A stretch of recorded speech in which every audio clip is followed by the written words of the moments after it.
ആദ്യവലത്തും ആമേ. സർവാധിപതിയും സർവശക്തനുമായ ദൈവം തമ്പുരാനെ, ഒരു കർത്തൃദിനത്തിന്റെ സന്ധ്യയിലേക്ക് ഞങ്ങൾ വന്നിരിക്കുന്നു. വിവിധ സ്ഥലങ്ങളിലായിരിക്കുന്ന ഞങ്ങള് ഈ ഒരു പ്ലാറ്റ്ഫോമിൽ കൂടി ഒരുമിക്കുവാനും പ്രാർത്ഥിക്കുവാനും പഠിക്കുവാനും ലഭിക്കുന്ന അവസരത്തിനായിട്ട് സ്തുതിക്കുന്നു.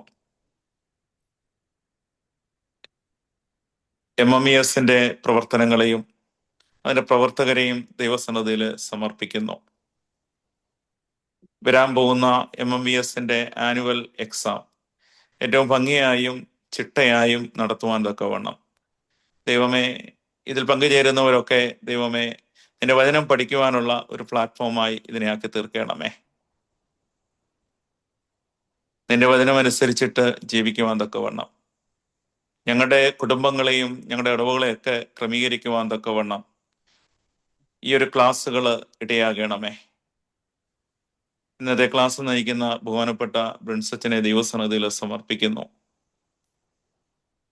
ദൈവമേ, നിന്റെ താലന്തുകൾ കൊണ്ട് നിന്റെ ദാസനെ അനുഗ്രഹിക്കണമേ. നിന്റെ വചനം നിന്റെ ശുശ്രൂഷനിൽ കൂടി ലഭിക്കുവാൻ തക്കവണ്ണം പ്രാർത്ഥിക്കുകയാണ്. കേൾക്കുന്നവരെയും ദൈവസന്നിധിയിൽ സമർപ്പിക്കുന്നു. ദൈവമേ, ഇത് മനസ്സിലാക്കുവാനും പഠിക്കുവാനും ദൈവമേ മുമ്പോട്ടുള്ള ജീവിതത്തിൽ അത് അവരുടെ കുടുംബ ജീവിതത്തിലും അവരുടെ പ്രവർത്തന മണ്ഡലങ്ങളിലും ഒക്കെ വിനിയോഗിക്കുവാൻ തക്കവണ്ണം ഇടയാകണമേ. നിന്റെ സ്ലീവ ഞങ്ങൾക്ക് കോട്ടയും മലകന്മാര് കാവലും നിന്റെ വലിയ തൃക്കരങ്ങള് അടിയങ്ങളുടെ ജീവിതത്തിന്റെ അടിസ്ഥാനവുമായിരിക്കണമേ. വരാവുന്ന ആപത്തുകള്, അനർത്ഥങ്ങള്, അപകടങ്ങള്, പൈശാചികമായ സകല ഉപദ്രവങ്ങളൊന്നും അടിയങ്ങളെ ഓരോരുത്തരെയും കാക്കണമേ. ശൂനയോ നോമ്പിലേക്ക് പ്രവേശിച്ചിരിക്കുന്ന ഞങ്ങൾക്ക് ദൈവമേ നോമ്പ് ഭംഗിയായി ചിട്ടയായി നോക്കുവാൻ തക്കവണ്ണം വിശുദ്ധ ദൈവമാതാവിന്റെ മധ്യസ്ഥതയും കോട്ടയും ഒക്കെ അടിയങ്ങൾക്ക് ഓരോരുത്തർക്കും ലഭിക്കുവാൻ തക്കവണ്ണം പ്രാർത്ഥിക്കുന്നു. ആയത് പിതാവിന്റെയും പുത്രന്റെയും പരിശുദ്ധ റൂഹായുടെയും നാമത്തിൽ തന്നെ. ദൈവതിരുനാമം മഹത്വപ്പെടുമാറാകട്ടെ.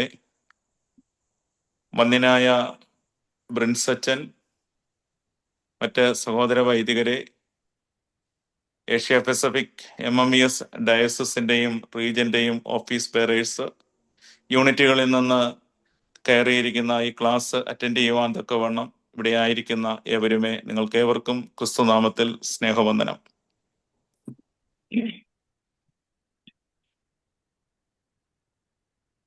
ഏഷ്യ പസഫിക് ഡയസസിന്റെ മർത്തമറിയ സമാജത്തിന്റെ പ്രവർത്തനങ്ങൾ ഏറ്റവും ഭംഗിയായും ചിട്ടയായും നടക്കുന്നുണ്ട് എന്ന് നമുക്കറിയാം. ഓരോ വർഷങ്ങളിലും ഏറ്റവും ഭംഗിയായിട്ട് നടത്തുവാൻ തക്കവണ്ണം ശ്രദ്ധിക്കുകയും പുതിയ പുതിയ പ്രവർത്തനങ്ങൾ നമ്മളിൽ കൂടി ആവിഷ്കരിക്കുവാൻ തക്കവണ്ണം ഒരു പുതിയ ഡയസസ് എന്ന നിലയിൽ പലതരത്തിലുള്ള ബാലാരിഷ്ടകൾ ഉണ്ടായിരുന്നു. അതിൽ നിന്നൊക്കെ മാറി പുതിയ രീതിയിൽ ഇതിനെ വളർത്തിയെടുക്കുവാൻ തക്കണം, ഈ പ്രസ്ഥാനത്തെ വളർത്തിയെടുക്കുവാൻ തക്കവണ്ണം അതിന്റെ ഭദ്രാസന തലങ്ങളിലും റീജിയണൽ തലങ്ങളിലും ഇടവക തലങ്ങളിലും നടക്കുന്നു എന്നുള്ളത് നമുക്ക് ഏവർക്കും അറിയാം. അതിലേറ്റവും പ്രധാനപ്പെട്ട ഒരു പ്രോഗ്രാമാണ് MMESന്റെ ആനുവൽ എക്സാം എന്ന് പറയുന്നത്. ഈ വർഷത്തേക്ക് ആവശ്യമായ സിലബസ് നമുക്ക് ലഭിച്ചു കഴിഞ്ഞു. അതിന്റെ ബുക്കുകൾ അവൈലബിൾ ആയിട്ടുണ്ട്. PDF ആണെങ്കിലും നിങ്ങൾക്ക് ഓൾറെഡി എല്ലാവരുടെ കയ്യിലേക്കും ലഭിച്ചിട്ടുണ്ട്. ഇതിന്റെ ക്ലാസ്സുകളെ കുറിച്ച് ചിന്തിച്ചപ്പോൾ ഓരോ റീജിയനുകളും തനിയെ തനിയെ ക്ലാസ് കണ്ടക്ട് ചെയ്യുന്നതിന് പകരം ഒരേ ടൈം സോണിൽ വരുന്ന ഓസ്ട്രേലിയയിലുള്ള റീജിയനുകൾ ഒരുമിച്ച് ഇത് നടത്തുവാൻ തക്കവണ്ണം ആഗ്രഹിക്കുകയും അതിനനുസരിച്ചിട്ടാണ് നമ്മൾ ഇന്ന് ഈ ക്ലാസ്സുകൾ, ഇതൊരു സീരീസ് ഓഫ് ക്ലാസ്സസ് ആണ് വരാൻ പോകുന്നത്. 4 ക്ലാസിന്റെ ഒരു സീരീസ് ആണ് നമ്മൾ പ്ലാൻ ചെയ്തിരിക്കുന്നത് ഈ ഒരു മാസമായിട്ട്. അതിനുവേണ്ടി നമുക്ക് ക്രമീകരിച്ചിരിക്കുന്നത് ബഹുമാനപ്പെട്ട ബ്രിൻസച്ചനാണ്. അച്ഛന് ഞങ്ങളും ഒക്കെ ഏതാണ്ട് ഒരേ ഭദ്രാസനവും ഒരേ നാട്ടില് ഒക്കെ ഉള്ളവരാണ്. ഒരേ കാലഘട്ടത്തിൽ ഒരേ ബാച്ചിൽ സെമിനാരി പഠിക്കുവാൻ തക്കവണ്ണം സാധിച്ചു. അച്ഛൻ്റെ കൂടെ 6 മാസം കോട്ടയം സെമിനാരിയിൽ പഠിക്കുവാൻ തക്കവണ്ണം ഞങ്ങൾ അടുത്തടുത്ത റൂംമേറ്റ്സ് ആയിട്ട് താമസിക്കുവാനും ഒക്കെ ഭാഗ്യം ലഭിച്ചിട്ടുണ്ട്. കോളേജിൽ പഠിക്കുന്ന സമയങ്ങളിലും ഏതാണ്ട് ഒരേ കാലയളവിൽ കോളേജിൽ ഞങ്ങൾക്ക് പഠിക്കുവാൻ തക്കവണ്ണം സാധിച്ചു. ബഹുമാനപ്പെട്ട അച്ഛനെ വളരെ ചെറുപ്പകാലം മുതലേ മനസ്സിലാക്കാനും അറിയുവാനും ഒക്കെ സാധിച്ചിട്ടുണ്ട്.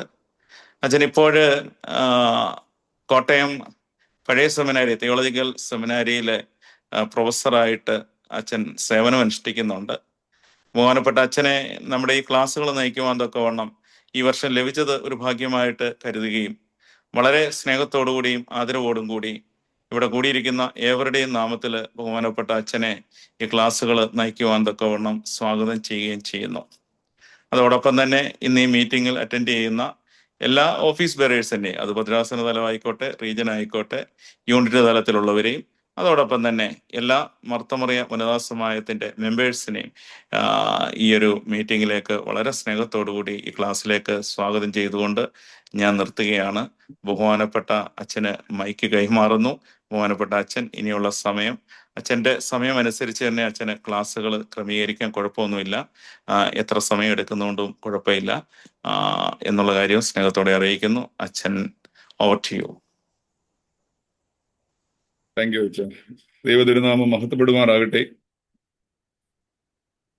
ഏറ്റവും ആദരണീയനായ അനീഷ് മാത്യു അച്ഛൻ, ഏഷ്യ പസഫിക് ഡയോസിസിലെ മർത്തമറിയം വനിതാ സമാജത്തിന്റെ ചുമതലക്കാരെ പേഴ്സണലായിട്ട് എനിക്ക് ആരെയും അറിയില്ല, എല്ലാവരും ഉണ്ടെന്ന് ഞാൻ വിശ്വസിക്കുകയാണ്.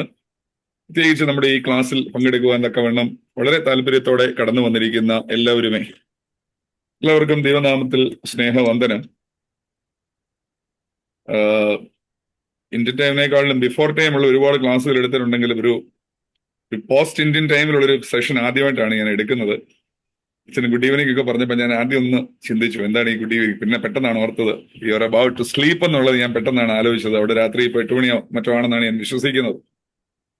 എന്തായാലും എല്ലാവരെയും കണ്ടതിൽ വലിയ സന്തോഷം. സ്ക്രീനില് വിദ്യാർത്ഥിയായിരിക്കുന്ന സഹപാഠിയെ മാത്രമേ എനിക്ക് മനസ്സിലാവുന്നുള്ളൂ, അത് ബിനുവാണ്. ഞാനും ബിനു ഒരുമിച്ച് സ്കൂളിൽ പഠിച്ചവരാണ്. മറ്റാരെയും പ്രത്യേകിച്ച് പരിചയം തോന്നുന്നില്ല. എന്തായാലും എല്ലാവരെയും കണ്ടതിൽ വലിയ സന്തോഷം. നമുക്കറിയാവുന്നതുപോലെ മർത്തമറിയം വനിതാ സമാജത്തിന് എല്ലാ വർഷവും ഒരു എക്സാം ഉണ്ട്. അത് എക്സാം എന്തിനാണെന്ന് ചോദിച്ചാല് നമുക്കൊരു പരീക്ഷ എഴുതി മാർക്ക് വാങ്ങിച്ച ഒരു സർട്ടിഫിക്കറ്റ് തരണമെന്നുള്ള താല്പര്യത്തിലല്ല. എൻ്റെ ഒക്കെ അപ്പുറത്ത് നമുക്കുള്ള ഒരു ബൈബിൾ നോളജ് ഒന്ന് എൻഹാൻസ് ചെയ്യുക, എൻറിച്ച് ചെയ്യുക എന്നുള്ളതാണ് വാസ്തവത്തിൽ ഇതിന്റെ ഒരു പ്രൈം എയിം എന്ന് പറയുന്നത്. ഞാൻ കഴിഞ്ഞ വർഷത്തെ ക്വസ്റ്റ്യൻ പേപ്പറിലൂടെയൊക്കെ ഇങ്ങനെ കടന്നുപോയ സമയത്ത് ഐ ഫീൽ ലൈക്ക് വണ്ടർ. ഒരു 5 പോയിന്റ് എഴുതിയാൽ you be getting some 10 marks. അങ്ങനെയൊക്കെയാണ് നിങ്ങൾക്ക് മാർക്സ് ഒക്കെ സെറ്റ് ചെയ്ത് വെച്ചിരിക്കുന്നത്. ഞങ്ങളുടെ സെമിനാറിലോ അല്ലെങ്കിൽ കോളേജിലോ ഒക്കെ നമ്മൾ അത്രയും മാർക്ക് കിട്ടണമെങ്കിൽ you have to write a lot. Essay പോലും എനിക്ക് തോന്നുന്നു it's all about a page or 2.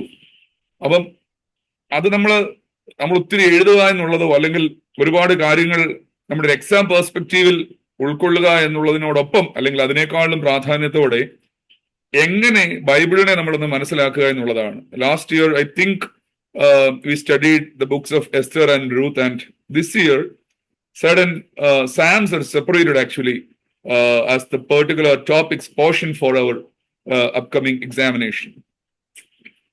ആ സങ്കീർത്തനങ്ങളെ നമുക്കറിയാം, നമ്മൾ ഒരൊറ്റ പേരിട്ട് പലപ്പോഴും വിളിക്കാറുണ്ട്. We call it penitential psalms or അനുതാപ സങ്കീർത്തനങ്ങൾ ഇൻ മലയാളം.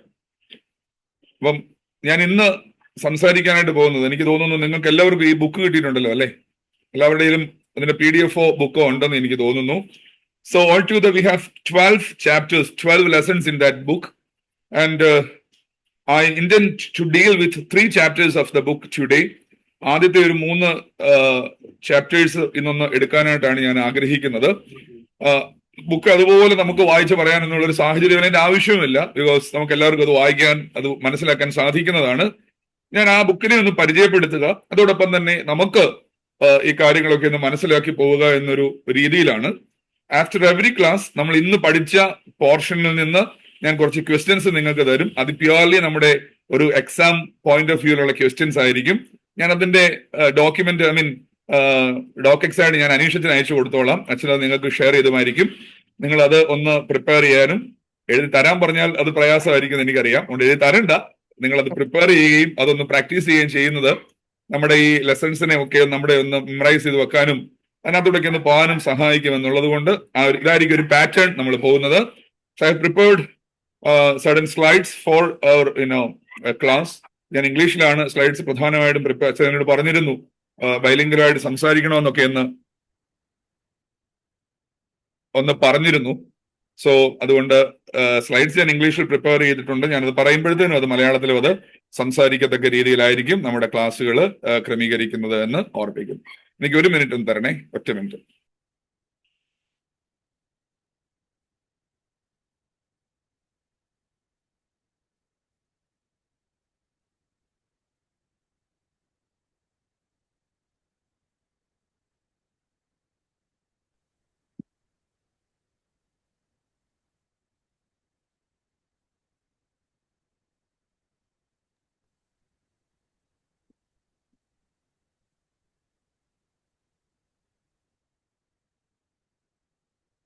നിങ്ങൾക്ക് കാണുന്നുണ്ടോ slides? Yes, Sachin.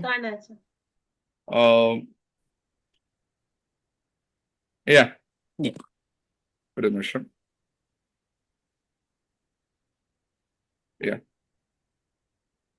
So we begin with a general introduction to the book of Psalms. നമ്മൾ പലപ്പോഴും നിങ്ങൾ കേട്ടിട്ടുണ്ടാവും പലരും കറക്റ്റ് ചെയ്യുന്നത്, when we read a psalm, there is a common tendency for us to read the Bible saying the chapter. So very often we say like സങ്കീർത്തനം 8-ാം അധ്യായം, സങ്കീർത്തനം 10-ാം അധ്യായം. അപ്പൊ ചിലരൊക്കെ കറക്റ്റ് ചെയ്യുന്നതിന് I should not say like that, because Psalms are not essays. Psalms are not divided into chapters. Rather they are songs. പാട്ടുകളാണെന്ന് പലപ്പോഴും നമ്മൾ പറയാറുണ്ട് അല്ലേ? നമുക്കറിയാം ശരിക്കും എന്താണ് സാംസ് എന്ന് ചോദിച്ചാൽ നമുക്കറിയാവുന്ന കാര്യങ്ങളൊക്കെ ഞാൻ റിക്കളക്ട് ചെയ്യാൻ ശ്രമിക്കുന്നത് മാത്രമേ ഉള്ളേ. സാംസ് എന്താണെന്ന് ചോദിച്ചാൽ there are actually 150 distinct prayer poems. പ്രാർത്ഥനാ ഗീതങ്ങളാണ്. spanning over maybe around 1,000 years of Israel's history. ഒരു 10,000 വർഷം കൊണ്ടുള്ള ഇസ്രായേലിന്റെ ഒരു ചരിത്രത്തിൽ പല കാലങ്ങളിലായി രൂപപ്പെട്ടു വന്നിട്ടുള്ള പാട്ടുകളാണ് വാസ്തവത്തിൽ സാംസ് എന്ന് പറയുന്നത്. ഞാൻ ഈ 150 എന്ന് പറയുമ്പോഴും ദാറ്റ് നമ്പറിംഗ് ഇറ്റ്സെൽഫ് അതുപോലും വാസ്തവത്തിൽ ആവശ്യമില്ല. കാരണം പല കളക്ഷൻസിലും പല ട്രാൻസ്ലേഷൻസിലും ഈ നമ്പർ തന്നെ അങ്ങോട്ടും ഇങ്ങോട്ടും ഒക്കെ പലപ്പോഴും വ്യത്യാസങ്ങളുണ്ട് in connection to the translations. അപ്പം എനിയോ നമ്മളെ സംബന്ധിച്ച് നമ്മൾ മനസ്സിലാക്കുന്നത് they are distinct prayer points. Maybe we can number it as some 150 points spanning over a millennium of Israel's history. In Hebrew, the book is called Tehillim. Hebrew വായിക്കാൻ നമുക്കറിയാലായിരിക്കും, ഞാൻ ചുമ്മാ എഴുതിയെന്ന് മാത്രമേ ഉള്ളൂ. It's called Tehillim. It's translated as songs of praise. സ്തുതി ഗീതങ്ങൾ. മലയാളത്തിൽ നമുക്ക് അതിനെ അങ്ങനെ തന്നെ പറയണം, സ്തുതി ഗീതങ്ങളാണ്. ഈ തെഹില്ലീം എന്ന പദത്തിന്റെ ഒരു റൂട്ട് എന്ന് പറയുന്നത് ഹലൽ എന്ന ഹീബ്രു വേർഡാണ്. അതിൽ നിന്നാണ് നമ്മൾ പറയുന്ന ഹല്ലേലൂയയും ഒക്കെ വന്നിട്ടുള്ളത്. ഹാലലുയ എന്ന വാക്കിന്റെ അർത്ഥം ദൈവത്തിന് സ്തുതി. ഹാലലും യാവും എന്ന് വെച്ചാൽ യഹോവയുടെയാണ് യാവ് എന്ന വാക്ക്. ഹാലലും യാവും കൂടെ ചേരുമ്പോഴാണ് ഹല്ലേലൂയ എന്ന വാക്ക് വരുന്നത്. ഹാലൽ എന്നുള്ളതാണ് ആ റൂട്ട് വേർഡ്. അതിൽ നിന്നാണ് തെഹില്ലീം സോങ്സ് ഓഫ് പ്രൈസ് എന്ന വാക്ക് വാസ്തവത്തിൽ ഇതിന് വരുന്നത്.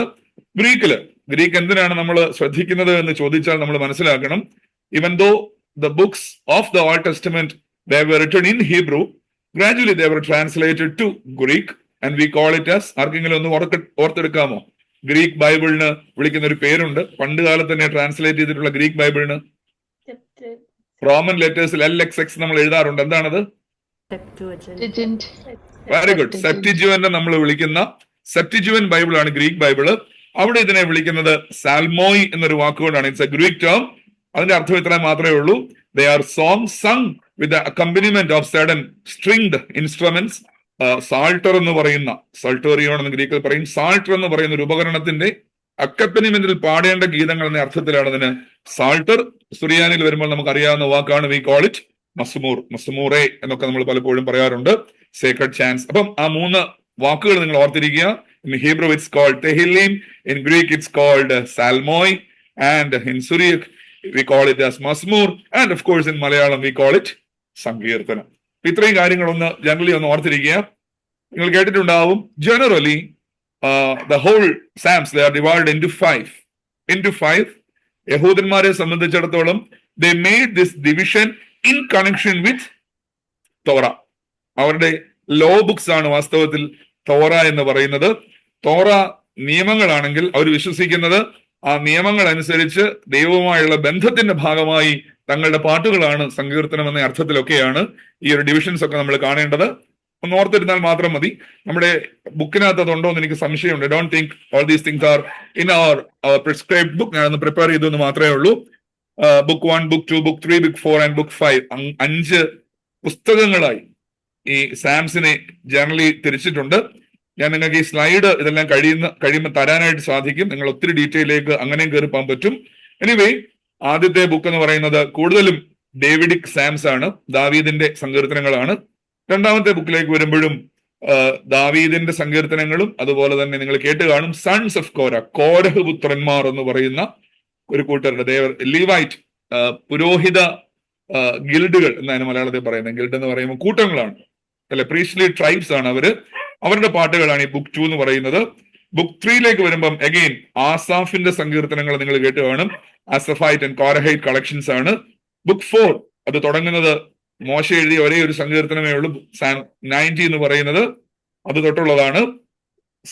ബുക്ക് 5 എന്ന് പറയുന്നത് കുറെ കൂടെ ലേറ്റർ സാംസ് ആണ്. പ്രത്യേകിച്ച് ഇസ്രായേലിന്റെ ചരിത്രത്തിൽ ഈ എക്സൈലൊക്കെ ഉണ്ടായിരുന്നു, ബാബിലോണിയൻ എക്സൈലൊക്കെ, അതൊക്കെ കഴിഞ്ഞുള്ള കാര്യങ്ങൾ. അങ്ങനത്തെ നിങ്ങൾ ഓർത്തിരുന്നാൽ മാത്രം മതി. Generally these books are divided in to 5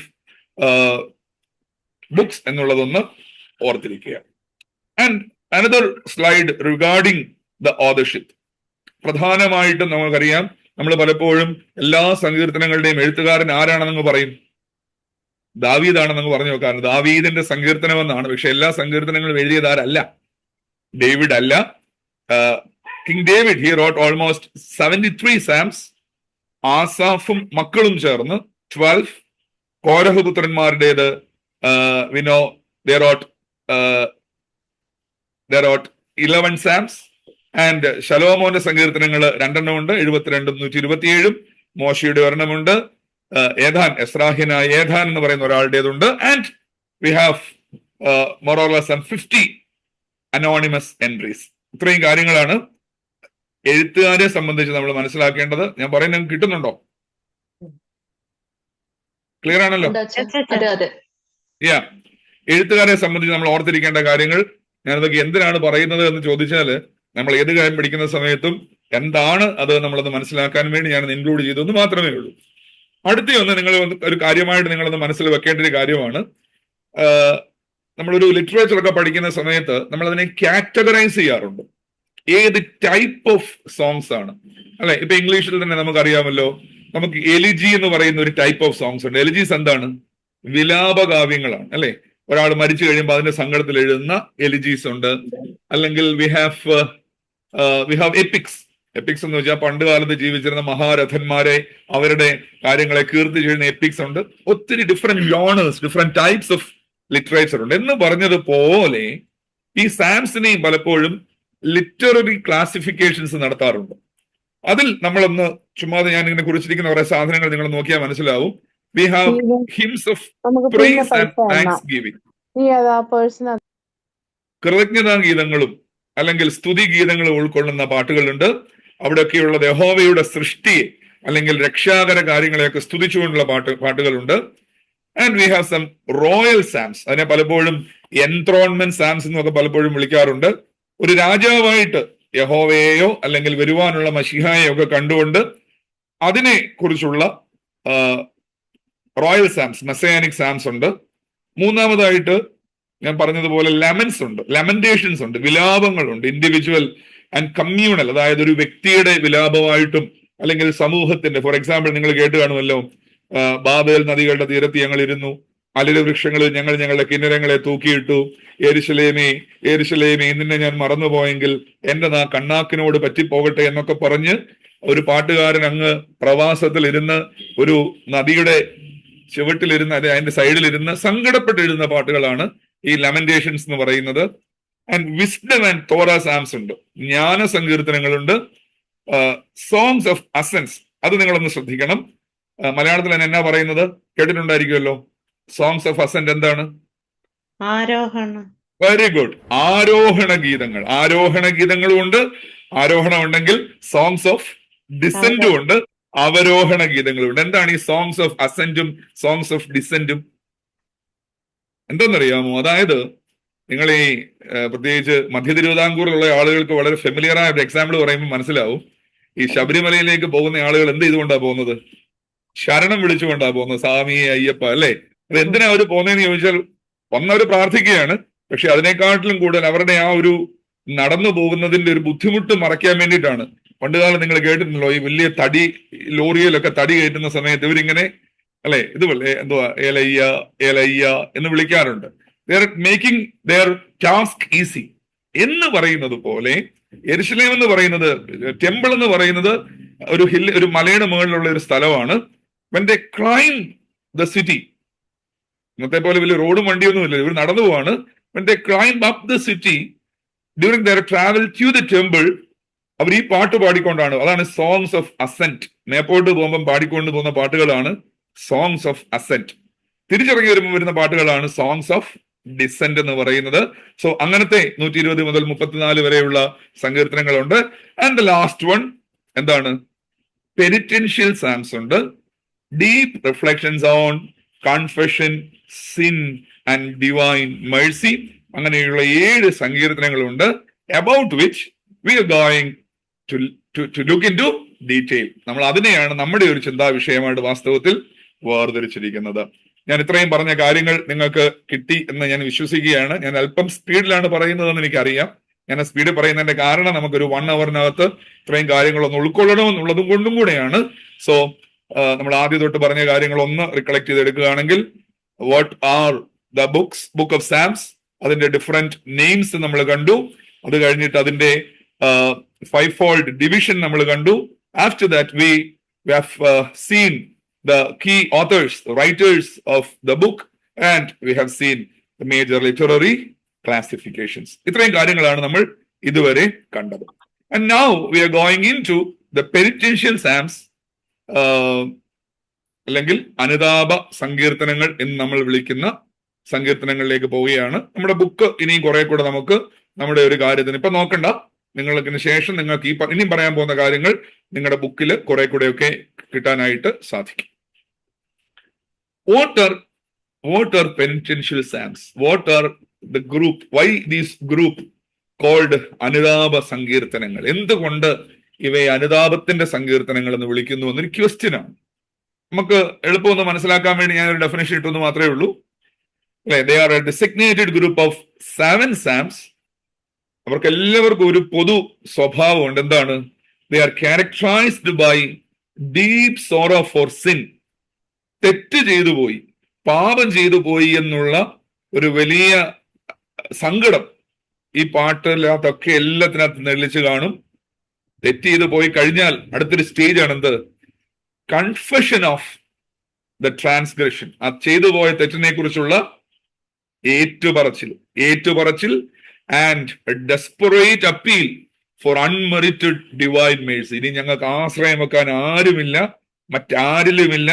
ദൈവമേ, വി ലുക്ക് അൺടു യു, നിന്നിലേക്ക് മാത്രം ഞങ്ങൾ നോക്കുകയാണ്. We are making an appeal for your unmerited mercy എന്ന് പ്രാർത്ഥിക്കുന്ന തരത്തിലുള്ള ഈ 3 കാര്യങ്ങൾ. ഒന്ന്, ചെയ്തുപോയ പാപത്തെക്കുറിച്ചുള്ള ഒരു സങ്കടം, അതിന്റെ ഏറ്റുപറച്ചിൽ, ദൈവകരുണയ്ക്കായുള്ള ഒരു വലിയ അർത്ഥന. ഈ 3 കാര്യങ്ങളെ പൊതു സ്വഭാവമാക്കി വെച്ചിട്ടുള്ള 7 സങ്കീർത്തനങ്ങളെയാണ് നമ്മൾ എന്ത് പേരിട്ട് വിളിക്കുക? പെനിറ്റൻഷ്യൽ സാംസ്. ആ സങ്കീർത്തനങ്ങൾ ഏതൊക്കെയെന്നുള്ളത് നിങ്ങൾ ഇനി ഉറക്കത്തിൽ പോലും ചോദിച്ചാൽ പറയുന്ന രീതി പഠിക്കണം. അത് 6, 32, 38, 51, 102, 130, 143, 632, 38, 51, 102, 130 and 143 എന്ന് പറയുന്ന 7 സങ്കീർത്തനങ്ങളാണ്. അത് വളരെ പണ്ടുകാലം തൊട്ട് തന്നെ പ്രത്യേകിച്ച് ആരാധന ക്രമങ്ങളിലൊക്കെ നമുക്കറിയാമല്ലോ. 51-ാം സങ്കീർത്തനം എന്ന് പറയുന്നത് നമ്മുടെ കൊച്ചു കുഞ്ഞുങ്ങൾക്ക് പോലും കാണാതെ അറിയുന്ന സങ്കീർത്തനങ്ങളാണ്. എന്തുകൊണ്ടാണ്? കാരണം they are part of our daily worship, അല്ലേ? എല്ലാ ദിവസവും രാവിലെ അങ്ങനെ ചെയ്യുന്നവരാണെന്ന് ഞാൻ വിശ്വസിക്കുക കേട്ടോ. നമ്മൾ എല്ലാ ദിവസവും രാവിലെ 51-ാം മസമൂറ നമ്മുടെ വായിൽ നിന്ന് ഒരു പ്രാവശ്യം ഉരുവിട്ടിട്ട് കൊണ്ട് നമ്മുടെ ജീവിതം, നമ്മുടെ ഡെയിലി ലൈഫ് തുടങ്ങണമെന്നാണ് പിതാക്കന്മാരൊക്കെ പറയുന്നത്. അതുകൊണ്ടാണ് നമ്മുടെ പ്രഭാത നമസ്കാരത്തിന്റെ ആദ്യത്തെ പ്രാർത്ഥന എന്ന് പറയുന്നത് ഏതാണ്? 51-ാം സങ്കീർത്തനമാണ്, അല്ലെ? അപ്പൊ അതിപ്പം അത് ആദ്യം പണ്ടുകാലം തൊട്ട് തന്നെ ഇത് ഉണ്ടായിരുന്നു എന്നുള്ളതൊന്ന് ഓർത്തിരിക്കുക. ഏറ്റവും ആദ്യത്തിൽ പിതാക്കന്മാർ എപ്പോഴും ഇതിനെ കണ്ടിരുന്നത് ഒരു പാട്ട് എന്ന അർത്ഥത്തിലല്ല, പിന്നെ എന്താണ്? As A medicine. ഇതൊരു മരുന്നാണ്. എന്തിനുള്ള മരുന്ന്? ആത്മാവിനുള്ള മരുന്ന്. ആത്മാവിനുള്ള മെഡിസിൻ ഫോർ ദ സോൾ. ആത്മാവിനുള്ള ഒരു ഔഷധം എന്ന അർത്ഥത്തിലാണ് പലപ്പോഴും പിതാക്കന്മാരൊക്കെ ഇതിനെ കണ്ടിരുന്നത്, അല്ലെ?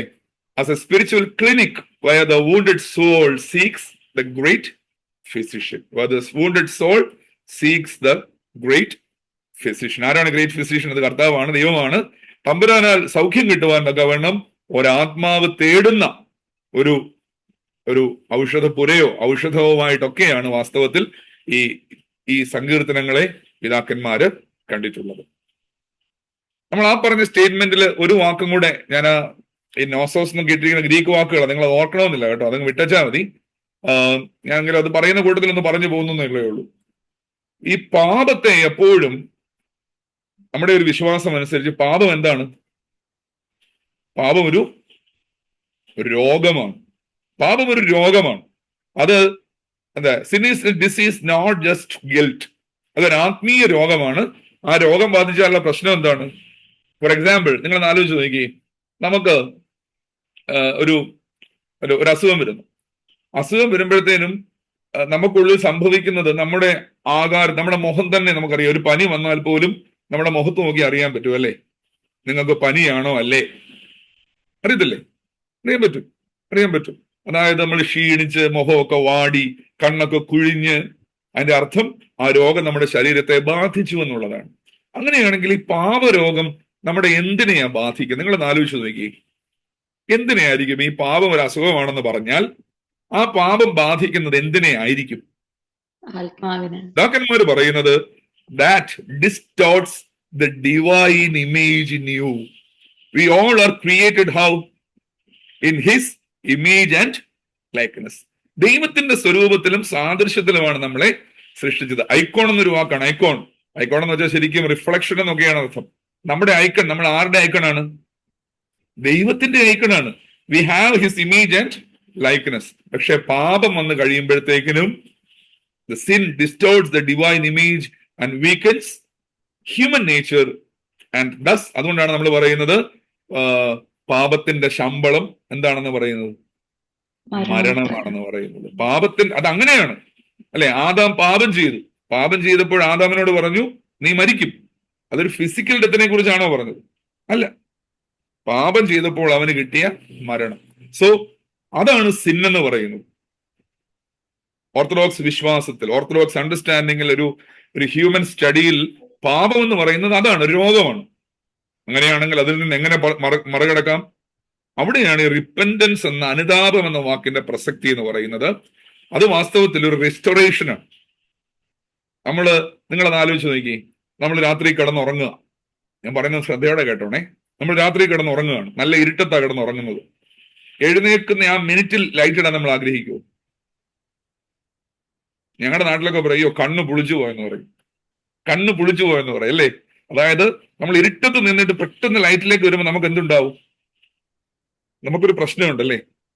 നമ്മൾ വളരെ ഗ്രാജുവലി ആണ് ഒന്നിരുന്ന് ചെറിയ വെളിച്ചം. അതുകൊണ്ടാണ് എഴുന്നേറ്റ് പെട്ടെന്ന് ഫോൺ പോലും നോക്കാൻ നമ്മളെ കൊണ്ട് പറ്റുകയല്ല, ഒറ്റയടിക്ക് നമുക്ക് പ്രയാസമാണ്. അത് കാരണം ലൈറ്റ് വരുന്നു എന്നുള്ളത് കൊണ്ടാണ്.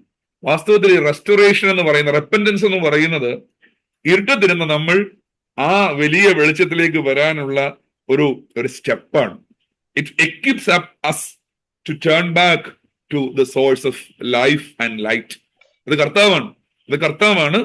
അപ്പോൾ ആ വെളിച്ചത്തിലേക്ക്, അതാണ് ഞാൻ ഈ പാപത്തെ എങ്ങനെയാണ് മനസ്സിലാക്കുന്നത് എന്ന് പറയാൻ ശ്രമിച്ചു എന്ന് മാത്രമേ ഉള്ളൂ. So sin is a disease. Repentance brings us back to that great light, great source of life and light, and Christ's incarnation, passion, resurrection, it all provides the ultimate cure. How? Through holy baptism, holy confession, holy Eucharist. അതിലേക്കൊക്കെ നമ്മളെ തിരിച്ചു കൊണ്ടുവന്ന് നമ്മുടെ ഭാഷയിൽ പറഞ്ഞാൽ വിശുദ്ധന്മാരായി നിലനിർത്താൻ വേണ്ടിയിട്ടാണ് ഈ സങ്കീർത്തനങ്ങൾ നമ്മെ സംബന്ധിച്ച് നമ്മൾ ഉപയോഗിക്കേണ്ടത് എന്നുള്ളതും കൂടെ ഒന്ന് ഓർത്തിരിക്കുക. സോ നമ്മൾ വീണ്ടും അകത്തേക്ക് പോവാണ്. നമ്മുടെ പുസ്തകത്തിനകത്തുള്ള കാര്യങ്ങളാണ്. എക്സാം പോയിന്റ് ഓഫ് പെർസ്പെക്റ്റീവിൽ കൂടെയാണ് ഞാൻ ഈ നോട്ടുകൾ തയ്യാറാക്കിയിരിക്കുന്നത് എന്നൊന്ന് ഓർത്തുകൊള്ളുക. വേർഡ് സ്റ്റഡിയാണ്. അനുതാപം എന്ന വാക്കിനെ നമ്മുടെ പുസ്തകത്തിൽ അഭിനന്ദ തിരുമനസ്സുകൊണ്ട് പരിചയപ്പെടുത്തിയിട്ടുള്ളതാണ്. Etymological breakdown. എറ്റിമോളജിക്കൽ എന്ന് വെച്ചാൽ ഒരു വേർഡ് സ്റ്റഡിയാണ്. നമുക്കറിയാം, പഴയ നിയമം എഴുതപ്പെട്ട ഏത് ഭാഷയിലാണ്? It's written in Hebrew. Hebrew. ഉം. ഹീബ്രു ആണ്, എബ്രായ ഭാഷയിലാണ്. എബ്രായ ഭാഷയിൽ 2 വാക്കുകളാണ് വാസ്തവത്തിൽ ഈ റിപ്പൻഡൻസ് എന്നുള്ളതിന് ഉപയോഗിച്ചിരിക്കുന്നത്. അതിൽ ഒന്നാമത്തേത് വളരെ പ്രധാനപ്പെട്ട ഒരു വാക്കാണ്, അത് ഷൂബ് എന്നൊരു വാക്കാണ്. ഷൂബ് അത് എഴുതുന്ന സമയത്ത് ഹീബ്രു നമുക്ക് അറിയത്തില്ലെങ്കിൽ പോലും ഒരു അങ്ങനെ എഴുതിയിരിക്കുന്നത് അത്യാവശ്യം ആർക്കെങ്കിലും അറിയാവുന്നവരുണ്ടെങ്കിൽ അതൊന്ന് മനസ്സിലാക്കിക്കോട്ടെ എന്നൂടെ കരുതി ഞാൻ എഴുതിയെന്ന് മാത്രമേ ഉള്ളൂ. മടങ്ങി വരിക, മടങ്ങി വരിക എന്ന അർത്ഥമാണ് ലളിതമായിട്ട് പറഞ്ഞാൽ ഷൂബ് എന്ന് പറയുന്ന വാക്കിന്. ഞാനൊരു ബൈബിൾ വേഴ്സ് പറഞ്ഞാൽ, സങ്കീർത്തനങ്ങളല്ലാതെ ഒരു ബൈബിൾ വേഴ്സ് പറഞ്ഞാൽ നിങ്ങൾക്ക് അത് എളുപ്പം മനസ്സിലാകുമെന്ന് എനിക്ക് തോന്നുന്നത്. ഞാൻ ആ ബൈബിൾ വേഴ്സ് ഒന്ന് എടുക്കുകയാണ്. ഐസായ ചാപ്റ്റർ 40.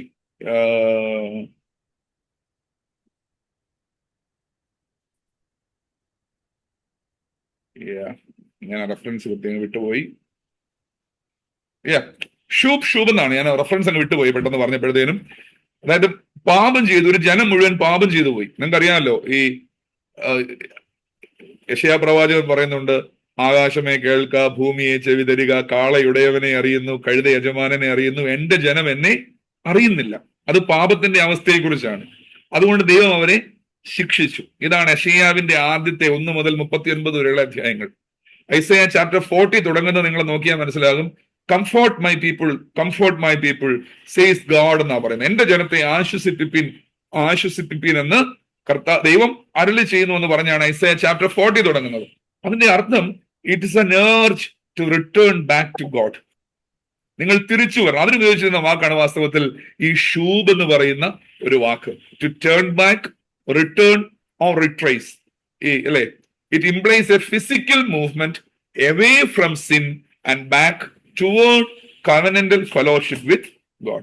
നിങ്ങളൊന്ന് ആലോചിച്ച് നോക്കി, മടങ്ങി വരിക എന്ന വാക്കിന്റെ അർത്ഥം. നിങ്ങളൊക്കെ എവിടുന്ന് പോയവരാണ് എന്നെ കേൾക്കുന്ന എല്ലാവരും? കേരളത്തിൽ നിന്ന് പോയവരാ അല്ലേ? മുഴുവൻ പേരും, ഓൾമോസ്റ്റ്. കുറച്ചുപേരുടെ ജനിച്ചവരുമാണ്, എനിക്കറിയാലോ. ഇപ്പൊ നിങ്ങൾ നാട്ടിലോട്ട് പോകുന്നതിന് നിങ്ങൾ പറയും എവിടോട്ട് പോകുന്ന പറയുന്നത്? ഇന്ത്യയിലേക്ക് വരുമ്പോൾ ഞങ്ങൾ എവിടെ പോവാണ്? നാട്ടിൽ പോവാണ് അല്ലേ? നിങ്ങൾ ഇവിടെ ആയിരുന്നു, ഇപ്പൊ നിങ്ങൾ അവിടാണ്. ഇങ്ങോട്ട് വരുന്നതിന് നിങ്ങൾ പറയും ഞങ്ങൾ മടങ്ങി വരികയാണ്. നേരത്തെ ഉണ്ടായിരുന്നൊരു പൊസിഷൻ ഉണ്ട് നിങ്ങൾക്ക്, നിങ്ങൾ അവിടെ നിന്ന് മറ്റൊരു സ്ഥലത്തേക്ക് പോയി and you are coming back. ഇത് തന്നെയാണ് വാസ്തവത്തിൽ ഈ ഷൂബ് എന്ന് പറയുന്ന വാക്കിന്റെ അർത്ഥവും. ദൈവവുമായിട്ട് ചേർന്ന് ജീവിക്കുകയായിരുന്നു, പക്ഷെ എന്തോ ചില കാരണങ്ങളാൽ ഒത്തിരി മാറിപ്പോയി. സോ ഷൂബ്, come back, turn back, return എന്നുള്ള അർത്ഥത്തിലാണ് ഷൂബ് എന്ന പദം. രണ്ടാമതൊരു പദമുണ്ട്, അത് നാഖാം എന്ന് പറയുന്ന ഒരു പദമാണ്. നാഖാം അല്ലെ, നഖാം. അതിനകത്ത് രണ്ടാമത്തെ ഒരു സിലബിളിനാണ് നമ്മൾ സ്ട്രെസ് കൊടുക്കേണ്ടത്. എപ്പോഴും ഹീബ്രു വായിക്കുന്ന സമയം നിങ്ങൾ എപ്പോഴും ഓർത്തോണം, പറയുന്ന സമയം നമ്മുടെ സ്ട്രെസ്, നമ്മുടെ അതിന്റെ ഒരു എംഫസിസ് കൊടുക്കേണ്ടത് എന്റെ രണ്ടാമത്തെ അതാണ്, നഖാം എന്നുള്ള അർത്ഥം. ഷൂബിന് ഒറ്റ സിലബിളേ ഉള്ളൂ. ഇവിടെ വരുമ്പോൾ നഖാം എന്നാണ് നമ്മൾ പറയേണ്ടത്. പോട്ടെ, നഖാം എന്ന വാക്കിന്റെ അർത്ഥവും ഏതാണ്ട് ഇതുപോലൊക്കെ തന്നെയാണ്. To feel a deep compassion, sorrow or change of heart. അതായത് വലിയ സങ്കടം തോന്നുക ഉള്ളില്, അയ്യോ ഭയങ്കര സങ്കടം, ആ സങ്കടം കാരണം എന്റെ മനസ്സിനൊരു വ്യതിയാനം, മാനസാന്തരം എന്ന അർത്ഥത്തിലാണ് ഈ നഖാം എന്ന വാക്ക് ഉപയോഗിക്കുന്നത്. It emphasises the emotional and relational weight of grieving one's distance from God. ഞാൻ ദൈവത്തിൽ നിന്നും അകന്നു പോയല്ലോ. ഞാൻ നല്ല എക്സാമ്പിൾ പറഞ്ഞാൽ നിങ്ങൾക്ക് മനസ്സിലാവും. മുടിയനായ പുത്രൻ, ധൂർത്തനായ പുത്രൻ അപ്പന്റെ അടുത്തുനിന്ന് അങ്ങ് ദൂരെ മാറിപ്പോയില്ലേ? അങ്ങ് ദൂരെ മാറിപ്പോയിട്ട് അവിടെ ഇരുന്ന് പറഞ്ഞു, എന്നെ പറഞ്ഞു, അയ്യോ സ്വർഗത്തോടും നിന്നോടും പിഴ ചെയ്തി ഞാൻ, അല്ലെ, സ്വർഗത്തോടും നിന്നോടും പിഴ ചെയ്തി ഞാൻ, പോക്കി സുതപദവി. അവന്റെ മനസ്സിലുണ്ടായ വികാരത്തിന്റെ പേരാണ് എന്ത്? ഈ നഖാം എന്ന് പറയുന്നത്. ഞാൻ ദൂരെ മാറിപ്പോയല്ലോ, അവിടെ നിന്ന് അവൻ തിരിച്ചു പോകുന്നതിന് പറയുന്ന പേരാണ് ഷൂബ് എന്ന് പറയുന്നത്. നമുക്ക് മനസ്സിലാവുന്ന ഒരു കഥ ഞാൻ പറഞ്ഞു എന്ന് മാത്രമേ ഉള്ളൂ. ലിവിറ്റ്, എബ്രായ ഭാഷയിലെ 2 വാക്കുകൾ ഷൂബ് ആൻഡ് നഖാം സെയിം തിങ് ആണ്. സുറിയാനി ഭാഷയിൽ നിങ്ങൾ കേട്ട് കാണുന്ന ഒരു വാക്കാണ് തൈബൂസോ. നമ്മുടെ പള്ളിയിലൊക്കെ ചിലപ്പോഴെങ്കിലുമൊക്കെ തൈബൂസോ, റഹമേ എന്നൊക്കെയുള്ള വാക്കുകൾ നിങ്ങൾ കേട്ട് കാണും. തൈബൂസോ എന്ന വാക്കിന്റെ അർത്ഥം എഴുന്നേൽക്കുക, വീണെടുത്ത് നിന്ന് എഴുന്നേൽക്കുക, അല്ലെങ്കിൽ തെറ്റിൽ നിന്നും തിരിയുക, അല്ലെങ്കിൽ ഒരു റിസ്റ്റോറേഷൻ എന്നൊക്കെ അർത്ഥത്തിലൊക്കെ പലപ്പോഴും ഈ തൈബൂസോ എന്ന വാക്ക്, ക്ഷമിക്കണം ഞാൻ എഴുതിയിരിക്കുന്നത് അവിടെ ഹീബ്രു ആയിപ്പോയി, സുറിയാനി എഴുതുന്നതിന് പകരം അവിടെ എഴുതിയിരിക്കുന്നത് ഇവിടെ സുറിയാനി ആയിരുന്നു എഴുതേണ്ടിയിരുന്നത്. പോട്ടെ, നെക്സ്റ്റ് വേർഡ് അത് ഗ്രീക്കിലാണ്. ഗ്രീക്കിൽ സെയിം തിങ്, മെറ്റനോയിയ എന്നൊരു വാക്കാണ്. നിങ്ങൾ ഈ മെറ്റമോർഫോസിസ് എന്നൊക്കെയുള്ള ഇംഗ്ലീഷ് വാക്കുകൾ കേട്ട് കാണും. മെറ്റാമോർഫോസിസ് എന്ന് വെച്ചാൽ ഒരു വ്യതിയാനമാണ് അല്ലെ. മെറ്റനോയിയ മനസ്സിനുണ്ട ഉള്ള നോയിയ എന്ന് പറഞ്ഞാൽ ന്യൂസ് എന്ന് പറഞ്ഞാൽ മനസ്സാണ് ഗ്രീക്കില്.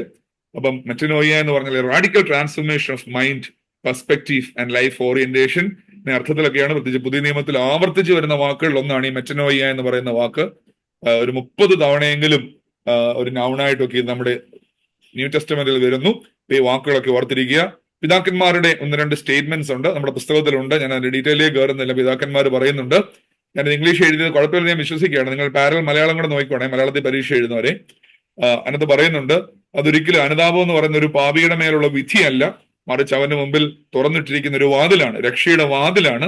അത് വീണവനെ ചവിട്ടിക്കളയുകയല്ല, പിന്നെയോ അവനെ വിശുദ്ധിയിലേക്ക് തിരികെ കൊണ്ടുവരികയാണെന്നൊക്കെ ജോൺ ക്രിസോസ്റ്റം, സ്വർണ്ണനാവുകാരനായ ഈവാനിയോസ് എന്ന് പറയുന്ന പിതാവ് പറഞ്ഞിട്ടുള്ള നമ്മുടെ പുസ്തകത്തിലുണ്ട്. ഓഗസ്റ്റിൻ എന്ന പിതാവ്, അദ്ദേഹം ഒരു വെസ്റ്റേൺ ഫാദർ ആണ്, വെസ്റ്റേൺ സഭയിലെ പിതാവാണ് അഗസ്തീനോസ്, നമുക്ക് കേട്ടിട്ടുണ്ടാവും. അദ്ദേഹം പറയുന്നത് ദാവീദിന്റെ മാത്രം കരച്ചിലൊന്നുമല്ല, ഇത് സഭയുടെ ഒരു കളക്റ്റീവ് ക്രൈ ആണ്, ഒരു കമ്മ്യൂണൽ ക്രൈ ആണ്, ഒരുമിച്ചുള്ള ഒരു കോർപ്പറേറ്റ് ക്രൈ ആണ്. അങ്ങനെ എല്ലാവരും, എല്ലാ ആത്മാക്കളും അവരുടെ വീഴ്ചയെക്കുറിച്ച് ബോധമുണ്ടാകുവാൻ വേണ്ടിയുള്ള ഒരു കളക്റ്റീവ് ക്രൈ ആണ് ഈ സാംസ് എന്ന് അഗസ്തീനോസ് എന്ന് പറയുന്ന പിതാവ് പറയുന്നുണ്ട്. മൂവിങ് ഫോർവേഡ്, നമ്മൾ ഈ അനുതാപ സങ്കീർത്തനങ്ങളുടെ ഒരു പട്ടികയാണ്. നമ്മൾ പറഞ്ഞ കാര്യങ്ങളാണെങ്കിൽ പോലും ചെറിയ നമ്പറിങ്ങിന്റെ വ്യത്യാസങ്ങൾ പല ട്രാൻസ്ലേഷൻസിലുണ്ട്. പ്രത്യേകിച്ച് സ്റ്റാൻഡേർഡ് ക്യാനൻ, നമ്മളൊക്കെ ഉപയോഗിക്കുന്ന നോർമൽ ക്യാനനിൽ അത് ഇട്ടിരിക്കുന്ന നമ്പർ എന്ന് പറയുന്നത് 632. നമ്മളിപ്പോൾ എടുക്കുന്നതാണ് 38, 51, 102, 130 and 143. പക്ഷേ നിങ്ങൾ കണ്ടു കാണും, നമ്മുടെ കുർബാനക്രമത്തിലൊക്കെ ആണെങ്കിൽ പോലും ചില സങ്കീർത്തനങ്ങളുടെ നമ്പറിങ്സ് അങ്ങോട്ടും ഇങ്ങോട്ടും ഒക്കെ മാറിപ്പോയിട്ടുണ്ട്. ഇത് എന്തുകൊണ്ടാണെന്ന് ചോദിച്ചാൽ, നമ്മുടെ ആരാധനാക്രമങ്ങളിൽ നമ്മൾ ഇത് ട്രാൻസ്ലേറ്റ് ചെയ്തിരിക്കുന്നത് സുറിയാനി വേദപുസ്തകത്തിൽ നിന്നാണ്, പെഷീത്ത എന്ന് പറയുന്ന വേദപുസ്തകത്തിൽ നിന്നാണ്. അതുകൊണ്ടാണ് ആ വ്യത്യാസങ്ങളുള്ളത്. ഞാൻ ആദ്യമേ പറഞ്ഞിരുന്നു, നമ്പറൊക്കെ അതിനകത്ത് വലിയ കാര്യങ്ങളൊന്നുമില്ല. പക്ഷെ എങ്കിൽ പോലും അതുകൊണ്ട് പാമ്പാക്കോട് നമസ്കാരത്തിന്റെ പാരമ്പര്യം അനുസരിച്ച്, അല്ലെങ്കിൽ സുറിയാനി പാരമ്പര്യം അനുസരിച്ച് ആ നമ്പറുകൾ 6, 32, 38, 51, 102, 129 and 142 എന്ന് പറയുന്ന നമ്പേഴ്സ് ആണ്. വീണ്ടും നിങ്ങൾ ഈ study Bible, orthodox study Bible എന്ന് നിങ്ങൾ കേട്ടിട്ടുണ്ട്, അതൊരു സെപ്റ്റിറ്റ്വന്റ് എഡിഷൻ ആണ്. അവിടെയും അതിന്റെ നമ്പറിങ്സ് ചെറിയ വ്യത്യാസം. 6 കഴിഞ്ഞിട്ട് 32 അല്ല, 31 ആണ്, 37, 50, 101, 129, 142. അപ്പൊ അങ്ങനെയുള്ള വ്യത്യാസങ്ങളുണ്ട് എന്നുള്ളതൊന്ന് കൂട്ടത്തിലൊന്ന് ഓർത്തിരിക്കുക. അടുത്തത് വളരെ പ്രധാനപ്പെട്ട ഒരു കാര്യമാണ്. നമ്മൾ ഇനി പഠിക്കാൻ പോകുന്ന എല്ലാ സങ്കീർത്തനങ്ങളുടെയും ഒരു സ്ട്രക്ചർ എന്ന് പറയുന്നത് എന്ത് എന്നാണ് നമ്മൾ നോക്കാനായിട്ട് പോകുന്നത്. എല്ലാത്തിന്റെയും സ്ട്രക്ചർ ഏതാണ്ട് തുല്യമാണ്. ഞാൻ ഓരോന്നും എടുത്ത് 4 കാര്യങ്ങളാണ് പറയാനുള്ളത്. അതിന്റെ ഒരു 4 stage theological structure of the psalms ആണ്.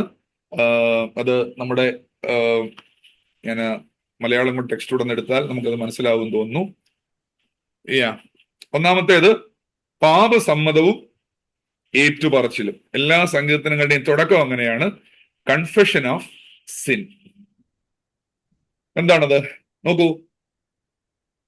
The spiritual journey begins with an honest, unvarnished and unreserved acknowledgement of sin before God. ഞാൻ പാപം ചെയ്തു പോയി, തെറ്റ് ചെയ്തു പോയി എന്ന ഒരു തിരിച്ചറിവിലാണ് എല്ലാ സങ്കീർത്തനങ്ങളും തുടങ്ങുന്നത്. പാട്ടുകാരൻ പറയുകയാണ്, ഞാൻ പാപം ചെയ്തു പോയി. ഞാൻ താഴെ ഇട്ടിട്ടുണ്ട്, കീ സാം ആങ്കർ എന്നും പറഞ്ഞു 51 സങ്കീർത്തനങ്ങൾ. നിന്നോട് തന്നെ ഞാൻ 51 സങ്കീർത്തനം പറയുന്നൊരു വാചകം നമുക്കറിയാം, നിന്നോട് തന്നെ ഞാൻ പാപം ചെയ്തു. I have committed sin against you. അത് എഴുത്തുകാരൻ പറയുകയാണ്. നിങ്ങൾക്കറിയാമല്ലോ, ഇത് മാത്രമാണ് പഠിക്കുന്നതെങ്കിലും പാരലായിട്ട് നിങ്ങൾ ചിന്തിച്ചു നോക്കി. കുഷ്ഠരോഗി കർത്താവിന് മുമ്പ് പറഞ്ഞു, കർത്താവെ നിനക്ക് മനസ്സുണ്ടെങ്കിൽ എന്നെ ശുദ്ധനാക്കുവാൻ കഴിയും.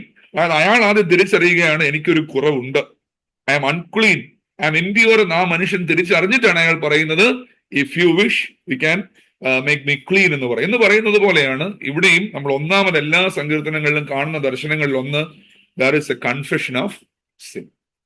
നമ്മൾ എപ്പോഴും മനസ്സിലാക്കണം, ഈ രക്ഷയ്ക്ക് തടസ്സം എന്തായിരിക്കും. പലപ്പോഴും നമ്മൾ ഏറ്റവും കൂടുതൽ എടുത്ത് ഉപയോഗിക്കുന്ന ടൂളുകളിൽ ഒന്നാണ്, ഞാൻ ഇവിടെ ബോൾഡിൽ കൊടുത്തിട്ടുണ്ട്, എന്താണ് barrier to salvation is self justification.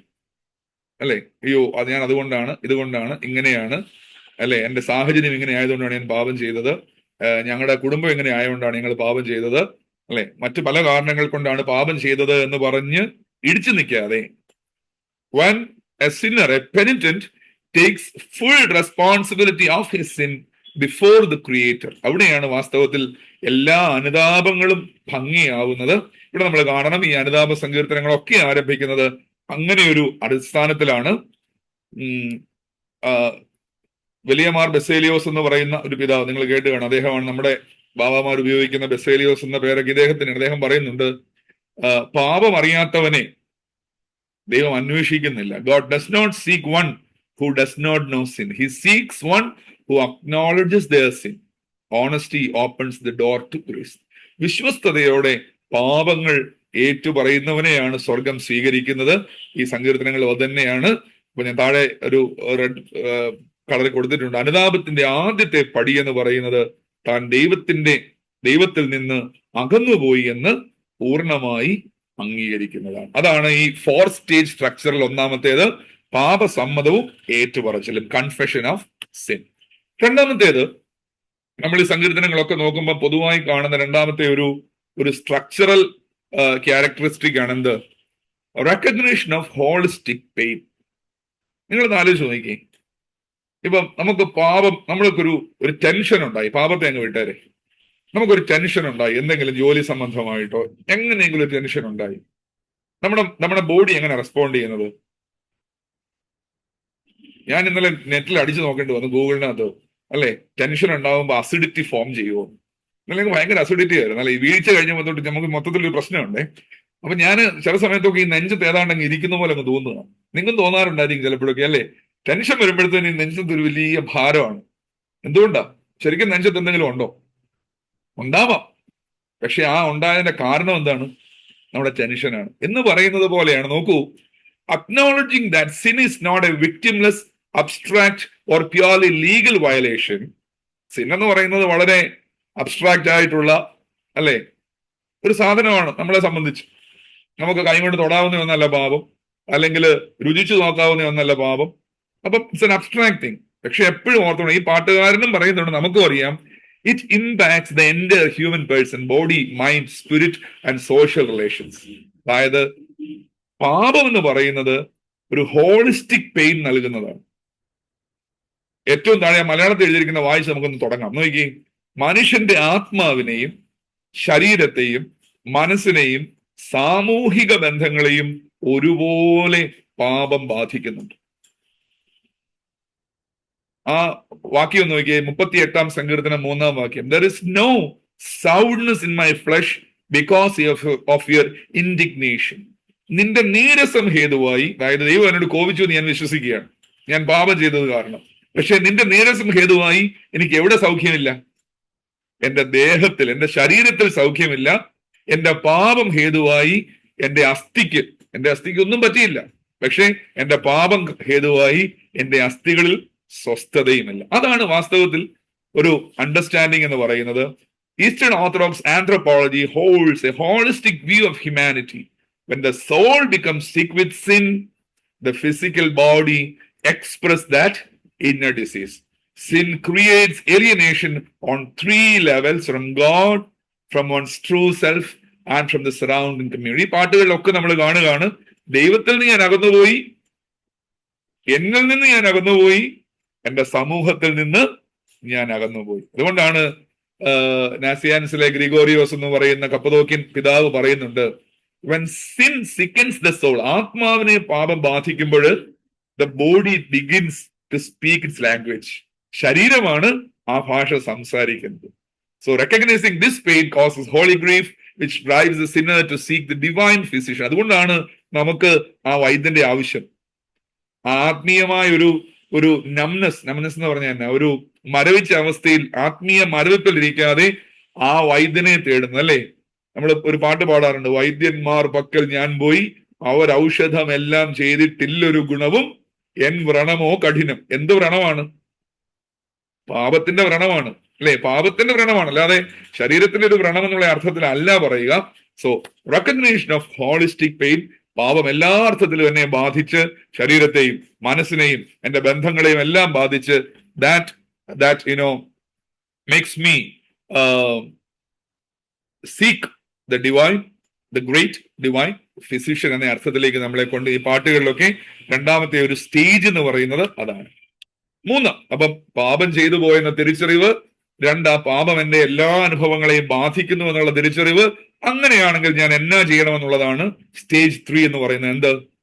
Refuge in divine Mercy, ദൈവ കരുണയിലുള്ള അഭയം. അഭയം. 130 സങ്കീർത്തനം താഴെ കൊടുത്തിട്ടുണ്ട്. എന്താണ്? യഹോവേ, ആഴത്തിൽ നിന്ന് ഞാൻ നിന്നോട് നിലവിളിക്കുന്നു.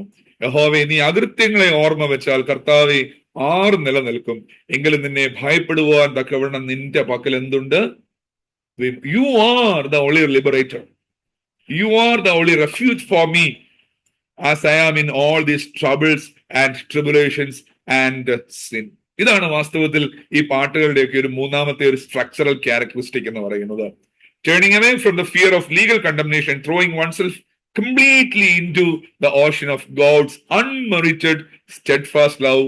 അതിനാണ് എബ്രായ ഭാഷയിൽ ഹെസേദ് എന്നൊരു വാക്കുകൊണ്ട് പറയുന്നത്. ഹെസേദ് എന്ന വാക്കുകൊണ്ട് പറയുന്നത്. ഞാൻ മുമ്പോട്ടങ്ങ് പോവുകയാണ്. അപ്രയം പിതാവിന്റെ ഒരു വാചകം നമ്മുടെ അതിന്റെ ഭാഗമായിട്ട് പുസ്തകത്തിൽ കൊടുത്തിട്ടുണ്ട്. ഇതെല്ലാം പുസ്തകത്തിലെ കാര്യങ്ങൾ തന്നെ കേട്ടോ. ഞാനെന്താ നമുക്ക് മനസ്സിലാവുന്ന ഒരു ഭാഷയിൽ ഞാനൊന്ന് അവതരിപ്പിക്കുന്നു എന്ന് മാത്രമേ ഉള്ളൂ. അപ്രയം എന്ന് പറയുന്ന പിതാവ് പറയുകയാണ്, mercy is the throne of God, penitent is the one who approaches it with bold trust. വലിയ വിശ്വാസത്തോടെ ആ കരുണ എന്ന ദൈവസിംഹാസനത്തിന് മുൻപാകെ സമീപിക്കുന്നയാളാണ് പാപി എന്ന് അദ്ദേഹം പറയുന്നുണ്ട്. ആൻഡ് ദ ലാസ്റ്റ് വൺ എന്താണ്? പാപം ചെയ്തു, എന്നെ ബാധിച്ചു, ദൈവത്തിൽ ഞാൻ ആശ്രയം വെച്ചു. അത് കഴിയുമ്പോൾ എനിക്ക് എന്നാ പറ്റണം? I should transform myself to be a new creation. ഒരു പുതിയ സൃഷ്ടിയായിട്ട് എന്നെ മാറണം. അത് 51 സങ്കീർത്തനത്തിലെ വളരെ പ്രസിദ്ധമായ ഒരു വേഴ്സ് ഞാൻ കൊടുത്തിട്ടുണ്ട്. എന്ത്? ദൈവമേ, നിർമ്മലമായൊരു ഹൃദയം എന്നിൽ സൃഷ്ടിച്ച് സ്ഥിരമായ ആത്മാവിനെ എന്നിൽ പുതുക്കണമേ. റിന്യൂ a soul എന്നാ പറയും. റിന്യൂ മൈ സോൾ എന്നാ പറയുന്നത്. എന്നിലുള്ള ആത്മാവിനെ പുതുക്കണം. അപ്പോൾ ഞാൻ എന്നാ ചെയ്യും? അതിക്രമക്കാരോട് നിന്റെ വഴികളെ ഉപദേശിക്കും, പാപികൾ നിങ്കിലേക്ക്. അതാണൊരു അനുതപിച്ച പാപിയുടെ അല്ലെങ്കിൽ മാനസാന്തരം ലഭിച്ച പാപിയുടെ ജീവിതത്തിലെ ഏറ്റവും പ്രധാനപ്പെട്ട ദർശനങ്ങളിൽ ഒന്ന് അതാണ്. മറ്റുള്ളവരെ ടീച്ച് ചെയ്യുവാൻ തക്കവണ്ണം, മറ്റുള്ളവരെ നന്മയിലേക്ക് കൊണ്ടുവരുവാൻ തക്കവണ്ണം പുതിയ സൃഷ്ടിയായിട്ട് മാറാനായിട്ട് സാധിക്കും. Forgiveness is not a passive eraser of debt. നമ്മുടെ കടങ്ങളൊക്കെ തോച്ചു മായ്ച്ച് കളഞ്ഞു എന്നുള്ള അർത്ഥത്തിലല്ല. എന്നോട് ക്ഷമിക്കണം കേട്ടോ. ചിലപ്പോഴൊക്കെ നമ്മൾ തമാശന് പറയത്തില്ലേ, ഓരോ ഞായറാഴ്ചയും പള്ളിയിൽ പോകുന്നത് എന്തിനു വേണ്ടിയിട്ടാണ്? എന്തിനാ ഓരോ ഞായറാഴ്ചയും പള്ളിയിൽ പോകുന്നത്? പണ്ട് എവിടെയോ വായിച്ചൊരു തമാശ ഒരു നോട്ടാണേ. ഒരു ഞായറാഴ്ച ഞാൻ പള്ളിയിൽ പോകുന്നത് കഴിഞ്ഞ ഒരാഴ്ച ചെയ്ത എല്ലാ പാപങ്ങൾക്കും മോചനം തേടാനും അടുത്ത ആഴ്ച ഞാൻ ചെയ്യാൻ പോകുന്ന പാപങ്ങൾക്ക് അനുവാദം എടുക്കുവാനുമാണെന്ന് അല്ലേ എന്ന് പറഞ്ഞതുപോലെ, അങ്ങനെയല്ല ഒരിക്കലും നമ്മൾ പാപത്തെ ഫൊർഗീവ്നെസ്സിനെ കാണേണ്ടത്.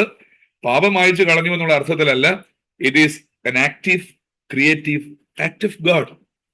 അല്ലേ? അതൊരു വലിയ, നിങ്ങൾ കേട്ടിട്ടുണ്ടല്ലോ ഈ എങ്ങനെയാ ദൈവം സൃഷ്ടി നടത്തിയത്? സൃഷ്ടി നടത്തിയത് എങ്ങനെയാ? പിതാക്കന്മാർ എപ്പോഴും പറയുന്ന ഒരു ടെക്നിക്കൽ ടേമാണ് ക്രിയേഷൻ എക്സ് നിഹിലോ. ഞാനിവിടെ കുറിച്ചിട്ടുള്ളത് ക്രിയേഷൻ ഔട്ട് ഓഫ് നത്തിങ്. ഒന്നുമില്ലായ്മയിൽ നിന്നാണ് ക്രിയേഷൻ നടത്തിയത് അല്ലേ? ആ വാക്ക് തന്നെയാണ് ഇവിടെ ഈ 51 സങ്കീർത്തനത്തിന്റെ 10 വാക്യത്തിൽ എന്നിൽ നിർമ്മലമായ ഹൃദയം എന്നിൽ സൃഷ്ടിച്ച് എന്നുള്ളതിന് ബാറ എന്ന വാക്കാണ് വാസ്തവത്തിൽ ഉപയോഗിച്ചിരിക്കുന്നത്. അതായത് ഞാൻ ഒന്നുമില്ലായിരുന്നു, പക്ഷെ അതിൽ നിന്ന് എനിക്ക് എല്ലാം തന്നു, ഒരു വലിയ അനുഭവം തന്നു.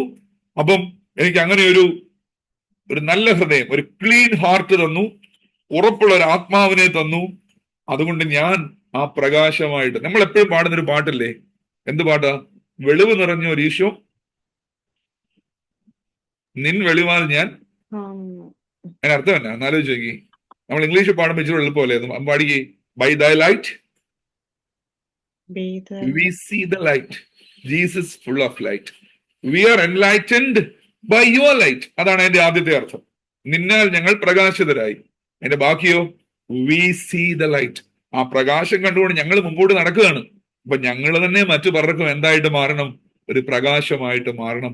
അതാണ് ഈ പുതിയ സൃഷ്ടിയാവുക എന്ന് പറഞ്ഞാൽ. So leave it. അപ്പൊ ഇത്രയും കാര്യങ്ങൾ, 4 പോയിന്റുകൾ ഒന്നുകൂടെ ഓർത്തെടുക്കുക. എന്ത്? Confession of sin, recognition of the holistic pain, refuge in divine mercy and transformation in new creation. ഇത്രയും കാര്യങ്ങളാണ് ഒരു structural characteristic of the penitential psalms എന്ന അർത്ഥത്തിൽ നമ്മൾ മനസ്സിലാക്കേണ്ട കാര്യങ്ങൾ എന്ന് പറയുന്നത്.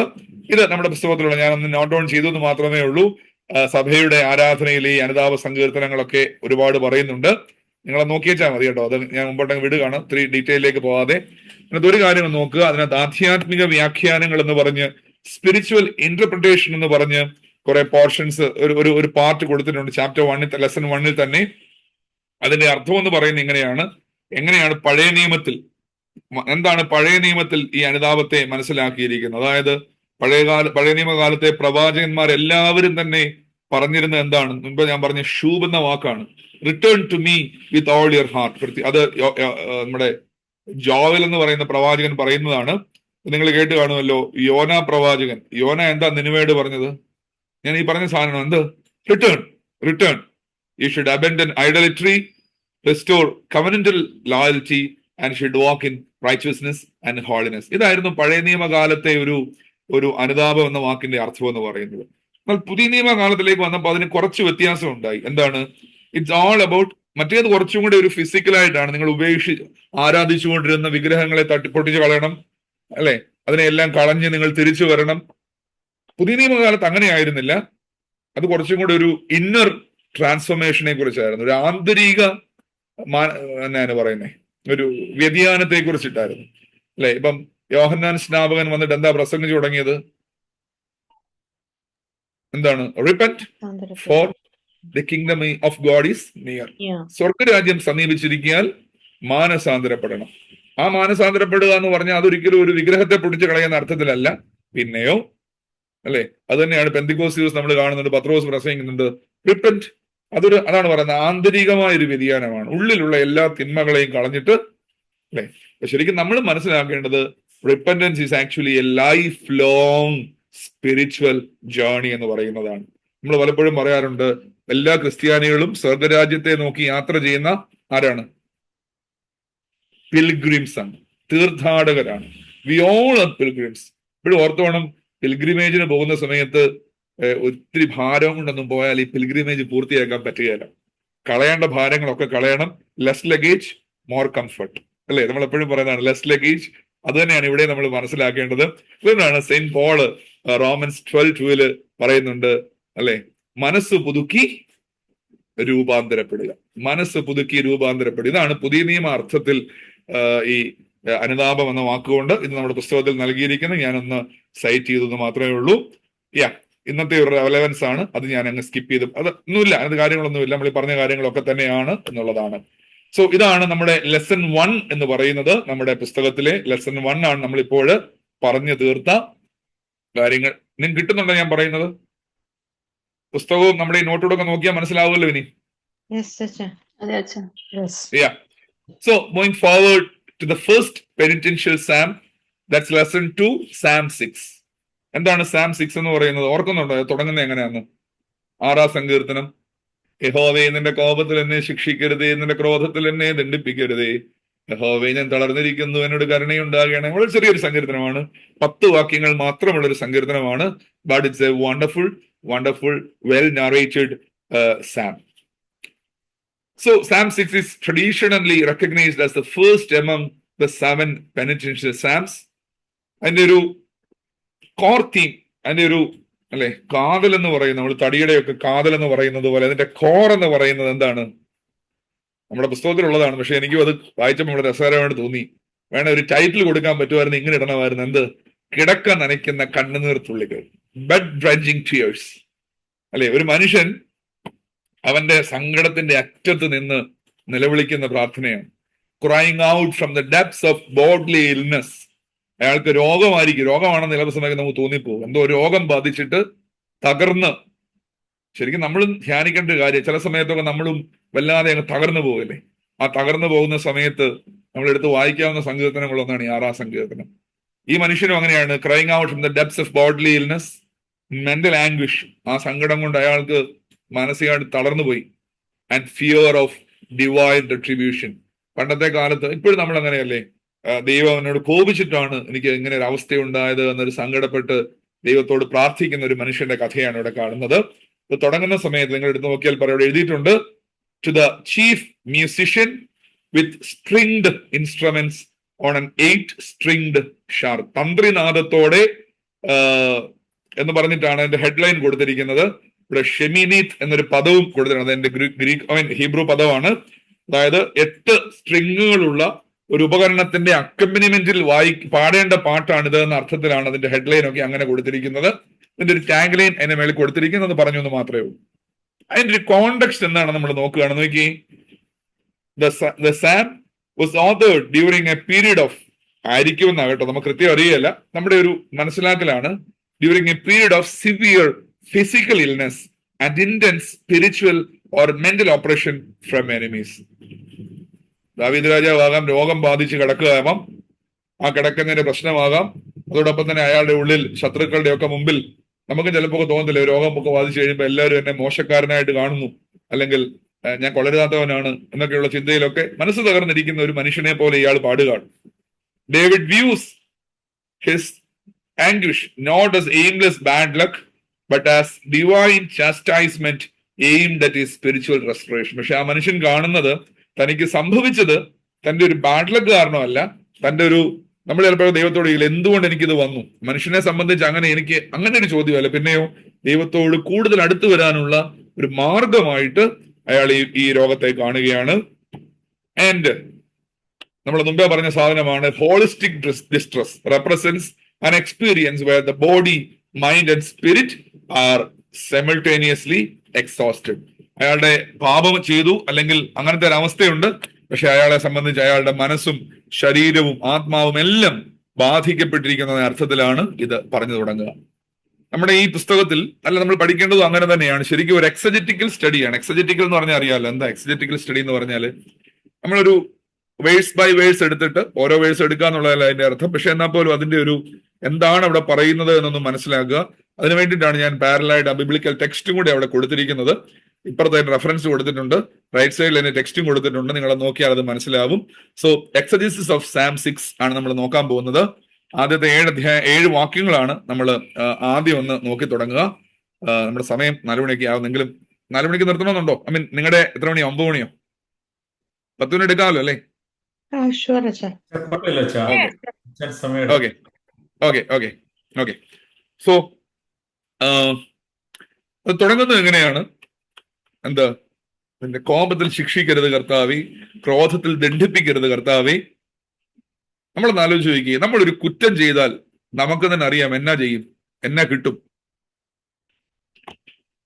ഒരു നിമിഷം ഒന്ന് ആലോചിച്ച് നോക്കിയേ, പണ്ട് സ്കൂളിൽ നിന്ന് പ്രോഗ്രസ് കാർഡ് മേടിച്ചുകൊണ്ട് വീട്ടിൽ വരുമ്പോൾ മാർക്ക് കുറഞ്ഞാൽ നമുക്കറിയാം എന്നാ കിട്ടും, അടി കിട്ടും. അതതിന്റെ നോർമൽ പ്രൊസീജിയറാണ്.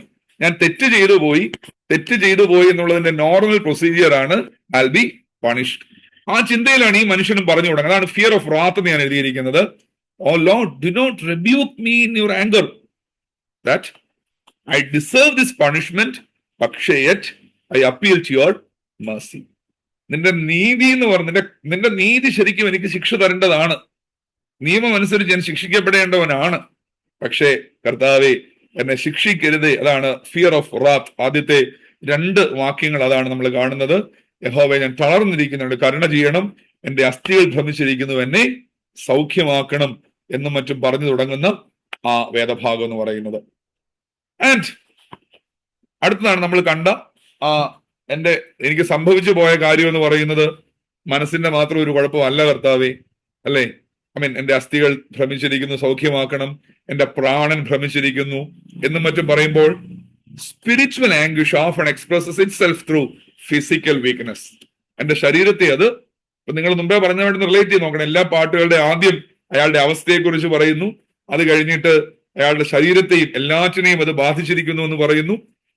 4 മുതൽ 7 വരെയുള്ള വാക്യങ്ങൾ യഹോവേ തിരിഞ്ഞ് എന്റെ പ്രാണനെ വിടുവിക്കണം എന്നും മറ്റും പറയുന്ന സമയത്ത് നമ്മൾ അവനെ കാണേണ്ട ഒരു അല്പം കോൺട്രവേഴ്സ്യൽ ആയിട്ടുള്ളൊരു വാചകമുണ്ട്. 5-ാം വാക്യം നോക്കി എന്താ പറഞ്ഞിരിക്കുന്നത്? മരണത്തിൽ നിന്നെ കുറിച്ച് ഓർമ്മയില്ലല്ലോ, പാതാളത്തിൽ ആർ നിനക്ക് സ്തോത്രം ചെയ്യും എന്നും മറ്റും പാട്ടുകാരൻ പറയുന്ന സമയത്ത് യഹൂദന്മാരെ സംബന്ധിച്ച് അന്നത്തെ കാലത്ത് ഈ ഷിയോൾ, നമ്മൾ മലയാളത്തിൽ പാതാളം എന്ന് പറയുന്ന അവസ്ഥ ഒരിക്കലും ദൈവത്തെ സ്തുതിക്കാവുന്ന ഒരു അവസ്ഥയാണെന്ന് വിശ്വസിച്ചിരുന്നില്ല. അതുകൊണ്ട് ഈ മനുഷ്യൻ പറയുന്നതെന്നറിയാമോ, അവിടെ പോയിട്ടല്ല കർത്താവ്, ഇവിടെ വെച്ച് ജീവിച്ചിരുന്ന് നിന്നെ സ്തുതിക്കുവാൻ തക്കവണ്ണം, നിന്നെ സ്തോത്രം ചെയ്യുവാൻ തക്കവണ്ണം എന്നെ വിടുവിക്കണം, അല്ലെ? അതാണ് അയാൾ പറയുക. in Old Testament thought the grave offered no place for active worship. So David pleads to leave so he may worship. എന്നിട്ട് 6-7 വാക്യങ്ങളില് അയാള് പറയുകയാണ്, ഞാൻ എന്റെ കിടക്കയിൽ ഞാൻ എന്റെ കണ്ണുനീരൊഴുക്കുകയാണ്. അല്ലെ, അനുതാപത്തിന്റെ ഏറ്റവും വലിയ നോൺ വെർബൽ ലാംഗ്വേജ് എന്ന് പറയുന്നത് എന്താണ്? കണ്ണുനീരാണ്. നമ്മുടെ പാട്ടിൽ നമ്മൾ പാടാറുണ്ട്, നിങ്ങൾ കേട്ടിട്ടുണ്ടോ എന്ന് എനിക്കറിയാല. നമ്മുടെ ശീവ നമസ്കാരത്തിൽ പാടും, എന്ത്? നീ അനുതാപം ചിത്രമതാക്കാൻ നോക്കുന്നെങ്കിൽ വർണ്ണച്ചായം കൈക്കൊള്ളേണ്ട കണ്ണീരേൽക്കൂ, താപത്തിൻ വൻ പെരുനാളല്ലോ കണ്ണീർ വർഷം, കണ്ണീരാലേ മോചനമാർജി ചാനന്ദിക്കൂ. ഇത് മനോഹരമായി എഴുതിയിരിക്കുകയാണ്. അത് തന്നെയാണ് പാട്ടുകാരൻ ഇവിടെ പറയുന്നത്. എന്റെ അനുതാപത്തിന്റെ അങ്ങേയറ്റത്ത്, എന്റെ സങ്കടത്തിന്റെ അങ്ങേയറ്റത്ത് ഞാൻ എന്റെ കിടക്കയെ രാത്രി മുഴുവൻ എന്റെ കണ്ണുനീര് കൊണ്ട് ഞാൻ ഒഴുക്കി നനയ്ക്കുകയാണ് എന്ന് ഈ മനുഷ്യൻ പറയുകയാണ്. So silent tears attract divine mercy and cleanse the spiritual eyes of the soul. Repentance and tears always connected in our liturgical understanding. ഇങ്ങനെ ഓരോ വാചകങ്ങൾ, സോ cry for mercy, കരുണയ്ക്ക് വേണ്ടി പ്രാർത്ഥിക്കുന്നു, മരണാവസ്ഥയെ കുറിച്ച് പറയുന്നു, കണ്ണുനീരൊഴുക്കി ആ മനുഷ്യൻ പ്രാർത്ഥിക്കുകയാണ്. ആൻഡ് 8 മുതൽ 10 വരെയുള്ള അവസാനത്തെ വാചകങ്ങൾ എന്ന് പറയുന്നത് the pivot from grief to assurance. അയാൾക്ക് മനസ്സിലാവുകയാണ് എന്റെ സങ്കടത്തിൽ നിന്ന് ഒരു വലിയ ഉറപ്പിലേക്ക്. അതുകൊണ്ടാണ് ആ മനുഷ്യൻ പറയുന്നത്, എല്ലാവരും പോവും, കാരണം he has heard my sound, my prayers. യഹോവ എന്റെ കരച്ചിലിന്റെ ശബ്ദം കേട്ടിരിക്കുന്നു. ഉറപ്പാണ്, അല്ലെ? ഒരു അഷ്വറൻസ് ആണത്. യഹോവ എന്റെ അപേക്ഷ കേട്ടിരിക്കുന്നു, യഹോവ എന്റെ പ്രാർത്ഥന കൈക്കൊള്ളും, എന്റെ ശത്രുക്കൾ എല്ലാവരും ലജ്ജിച്ചു ഭ്രമിക്കും, അവർ പിന്തിരിഞ്ഞ് പെട്ടെന്ന് നാണിച്ചു പോകുമെന്ന് ഈ മനുഷ്യൻ പറയുന്നത്, അല്ലെ? Even before the external circumstances or illness change. ഒരുപക്ഷെ അയാളുടെ രോഗം അന്നേരം മാറിയെന്ന അർത്ഥത്തിലല്ല, പക്ഷേ അയാൾ വിശ്വസിക്കുകയാണ്, he touched and healed my inner heart and I am granted peace എന്ന് ഈ മനുഷ്യൻ മനസ്സിലാക്കിയാണ്. സോ എല്ലാ തിന്മയുടെ അനുഭവങ്ങളും മാറി ദൈവം അവന്റെ പ്രാർത്ഥന കേട്ടുവന്ന സന്തോഷത്തിൽ ആ സങ്കീർത്തനം അവസാനിക്കുകയും ചെയ്യുകയാണ്. സോ ഇതാണ് വാസ്തവത്തിൽ 6-ാം സങ്കീർത്തനം എന്ന് പറയുന്നത്. ഞാൻ വീണ്ടും ഒന്ന് റിക്കളക്ട് ചെയ്യണമെന്ന് തോന്നുന്നു, അതുകൊണ്ട് ജസ്റ്റ് ഒന്ന് പറഞ്ഞു പോവുകയാണ്. 6-ാം സങ്കീർത്തനം നമ്മൾ തുടങ്ങിയത് എന്തായിരുന്നു? എന്റെ ഇൻട്രൊഡക്ഷൻ, അതിന്റെ പൊസിഷനെ കുറിച്ച് പറഞ്ഞു, എന്റെ കോണ്ടെക്സ്റ്റ് എന്താണെന്ന് പറഞ്ഞു. അതിനുശേഷം നമ്മൾ കണ്ടത് എന്റെ ഒരു എക്സജറ്റിക്കൽ സ്റ്റഡിയിലേക്ക് വന്നപ്പോഴേക്കും അയാളുടെ അവസ്ഥയെക്കുറിച്ചുള്ളൊരു നിലവിളി, യഹോവയുടെ കരുണയ്ക്കായുള്ളൊരു നിലവിളിയെ കുറിച്ച് കണ്ടു. മരിച്ചു കഴിഞ്ഞാൽ എനിക്ക് യാതൊരു സാധ്യതയും ഇല്ലാത്തത് കൊണ്ട് ജീവനോടിരിക്കുമ്പോൾ തന്നെ സ്തുതിക്കുവാൻ തക്കവണ്ണം വിടുവിക്കണമേ എന്നുള്ള പ്രാർത്ഥനയാണ്, കണ്ണുനീരൊഴുക്കി പ്രാർത്ഥിക്കുകയാണ്. അത് കഴിയുമ്പോഴേക്കും ആ മനുഷ്യൻ അയാളുടെ സങ്കടാവസ്ഥയിൽ from grief to assurance, from the position of sin to holiness എന്ന് വേണമെങ്കിൽ പറയാവുന്നത് പോലെയുള്ള ഒരു അവസ്ഥയിലേക്ക് ആ മനുഷ്യൻ മാറുന്നതാണ് 6-ാമത്തെ സങ്കീർത്തനം. നിങ്ങളുടെ പുസ്തകത്തിനകത്ത് പ്രധാന കാര്യങ്ങളെന്ന് പറഞ്ഞ് നമ്പർ ചെയ്ത് 5-6 കൂട്ടം കാര്യങ്ങൾ കൊടുത്തിട്ടുണ്ട്, നിങ്ങളത് വായിച്ചു നോക്കണം. അതിന്റെ ഒരു മെസ്സേജ് എന്ന അർത്ഥത്തിൽ ഞാൻ അത് ഇതിന്റെ ഭാഗമായിട്ട് ചേർത്തിട്ടില്ല, നിങ്ങളിൽ ഉണ്ട് എന്നുള്ളത് കൊണ്ട്. സോ നമ്മൾ ഈ ലെസൺ കൂടെ നോക്കാനായിട്ട് സമയം എടുക്കുകയാണ്. Lesson 3 it's all about Psalms 32. എടുക്കാമല്ലോ? യാ. സോ ഈ സങ്കീർത്തനത്തെ പൊതുവെ അറിയപ്പെടുന്നത് മസ്കീൽ സങ്കീർത്തനം എന്ന അർത്ഥത്തിലാണ്. അങ്ങനെ ചില സങ്കീർത്തനങ്ങളെ വിളിക്കാറുണ്ട് മസ്കീൽ സാംസ് എന്നാണ് വിളിക്കുക. മസ്കീൽ എന്ന വാക്കുകൊണ്ട് ഉദ്ദേശിക്കുന്നത് മറ്റൊന്നുമില്ല, ഒരു ഇൻസ്ട്രക്ഷണൽ സാം എന്നാണ് പറയുന്നത്. ഉപദേശമൊക്കെ കൊടുക്കുന്ന ഒരു സങ്കീർത്തനങ്ങൾ, ഒരു ധ്യാനമോ ഉപദേശമോ എന്ന അർത്ഥത്തിലൊക്കെ ഈ സങ്കീർത്തനം പലപ്പോഴും വിളിക്കാറുണ്ട്. ഒറ്റ വാചകത്തിൽ പറഞ്ഞാൽ ദ്വന്ദ്വ സ്വഭാവമുള്ള ഒരു സങ്കീർത്തനമാണ്. It's a dual psalm, it has a dual nature. എന്താണ് നേച്ചർ എന്ന് പറഞ്ഞാൽ നോക്കി, it is simultaneously a profound theological lesson on sin. എന്താണ് പാപം എന്നുള്ളതിനെ കുറിച്ചുള്ള ഒരു ദൈവശാസ്ത്ര വ്യാഖ്യാനവും അതേ സമയത്ത് തന്നെ, അപ്പൊ അതൊരു ദൈവശാസ്ത്ര ട്രീറ്റൈസ് പോലെ, ഒരു തിയോളജിക്കൽ ട്രീറ്റൈസ് പോലെ നമുക്ക് തോന്നും ചില സമയത്ത്, അല്ലെ? നിങ്ങൾ പരിചയമുള്ളതാണ് 32-ാം സങ്കീർത്തനം. എങ്ങനെ തുടങ്ങുന്നത്? കാണാതെ പഠിച്ചിട്ടുള്ള സങ്കീർത്തനങ്ങളൊന്ന 32. ലംഘനം ക്ഷമിച്ചും പാപം മറച്ചും കിട്ടിയവൻ ഭാഗ്യവാൻ, യഹോവ അകൃത്യം കണക്കിടാതെയും ആത്മാവിൽ കപടമില്ലാതെയും ഇരിക്കുന്ന മനുഷ്യൻ ഭാഗ്യവാൻ എന്ന സങ്കീർത്തനമാണ്. ചില സമയത്ത് നമുക്ക് തോന്നും ഇത് പാപത്തെ കുറിച്ചുള്ള ഒരു പാഠമാണ്, എന്നാൽ അതേ സമയത്ത് തന്നെ it's A joyful song of the ബ്ലെസ്സഡ്നെസ് of divine forgiveness. ദൈവികമായ ക്ഷമയുടെ, അല്ലെങ്കിൽ വിമോചനത്തെക്കുറിച്ചുള്ള ഒരു വലിയ സ്തോത്രഗീതവുമാണ് ഒരേ സമയത്ത് തന്നെ ഇത്. ഇതിന്റെ ഒരു കോണ്ടെക്സ്റ്റ് എന്ന് പറയുന്നത് പലപ്പോഴും ഇതിനെ മനസ്സിലാക്കുന്നത് ദാവീദിന്റെ സങ്കീർത്തനമാണ്. അയാളുടെ ജീവിതത്തിലെ പല അനുഭവങ്ങൾ, പ്രത്യേകിച്ച് ബത്ശേബയുമായി ബന്ധപ്പെട്ട അനുഭവങ്ങളിൽ നിന്നും അയാൾക്ക് മോചനം കിട്ടിയതിന് ശേഷം മറ്റേത് 51 സങ്കീർത്തനം നമുക്കറിയാം, ആ പാപം ചെയ്തപ്പോൾ അയാൾ എഴുതിയ സങ്കീർത്തനമാണ് 51 സങ്കീർത്തനം. എന്നാൽ ഇതങ്ങനെയല്ല. Associated with King David's spiritual realization and repentance following his grave sin involving Bathsheba, it serves as a companion piece to Psalm 51.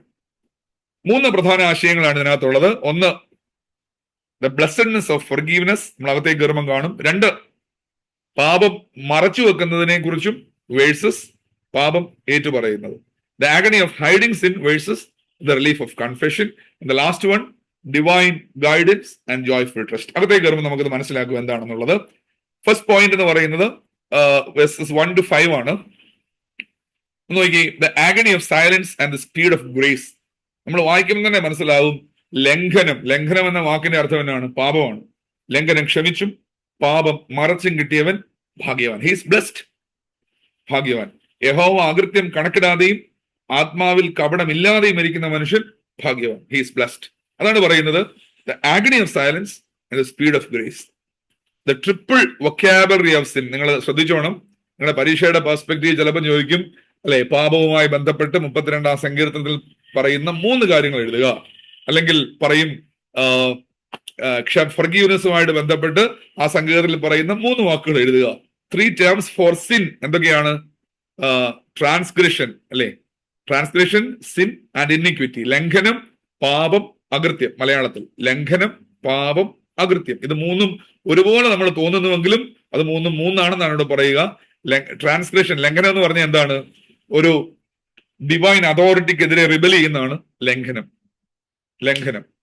റെവല്യൂഷനാണ്, വിപ്ലവമാണ്. Sin എന്ന് പറഞ്ഞാലോ? സിൻ എന്ന് പറഞ്ഞാൽ ഇവിടെ എഴുതിയിരിക്കുന്ന മിസ്സിംഗ് ദ മാർക്ക് എന്ന, അതായത് ഒരു അമ്പ ചെയ്യുന്നയാള് അയാൾ ലക്ഷ്യം വെച്ച് അമ്പ ചെയ്യും. അയാളുടെ ലക്ഷ്യം ആ റൗണ്ട് സാധനത്തിന് ഏറ്റവും നടുക്ക് കൊള്ളണം എന്നുള്ളതാണ്. പക്ഷെ നടുക്ക് കൊള്ളാതെ ആരോ മാറിപ്പോവുകയാണ്. അതിനെയാണ് നിങ്ങൾ കേട്ട് കാണും, ഗ്രീക്കിൽ ഹമാർത്തിയ എന്നൊരു വാക്കുകയാണ് പലപ്പോഴും പറയുന്നത് ഈ സിൻ എന്നുള്ളതിന് വേണ്ടിയിട്ട്. മിസ്സിംഗ് ദ മാർക്കാണ് സിൻ. ആൻഡ് ഇന്നിക്വിറ്റി എന്ന് പറഞ്ഞാലോ വഷളത്തരം എന്നൊക്കെ വേണമെങ്കിൽ മലയാളത്തിൽ പറയാവുന്ന ക്രൂക്കഡ് ഓർ ട്വിസ്റ്റഡ് ബിഹേവിയർ, നമ്മുടെ സ്വഭാവവുമായി ബന്ധപ്പെട്ടാണ്. ഇവിടെ പറയുകയാണ് ഈ മനുഷ്യനെ സംബന്ധിച്ച് ഒരുപക്ഷെ അയാൾക്ക് ഇതെല്ലാം ഉണ്ടായിരുന്നിരിക്കണം. എന്തൊക്കെ? അയാൾക്ക് ട്രാൻസ്ഗ്രസ് ചെയ്തു, സിൻ ചെയ്തു, ഇന്നിക്വിറ്റി ചെയ്തു. എന്നാൽ അതേ സമയത്ത് we have 3 other terms for forgiveness. അതൊക്കെ എന്തൊക്കെയാണ്? ക്ഷമയും മറവും, അല്ലെ, മൂന്നാമത്തേത് എണ്ണപ്പെടാതെ കണക്കിടാതെ പോവുക എന്നുള്ള അർത്ഥമാണ്. forgiven, covered and not counted എന്നുള്ളതാണ്. So the triple vocabulary of sin is given in the very first verses of the Psalm. ഇത് കഴിഞ്ഞിട്ട് നമ്മൾ കാണുന്ന ഇതാണ്. എന്താണ്? 3 മുതൽ 5 വരെയുള്ള വാക്യങ്ങളില് മിണ്ടാതിരുന്നപ്പോൾ എന്ന് വെച്ചാൽ എന്നാ?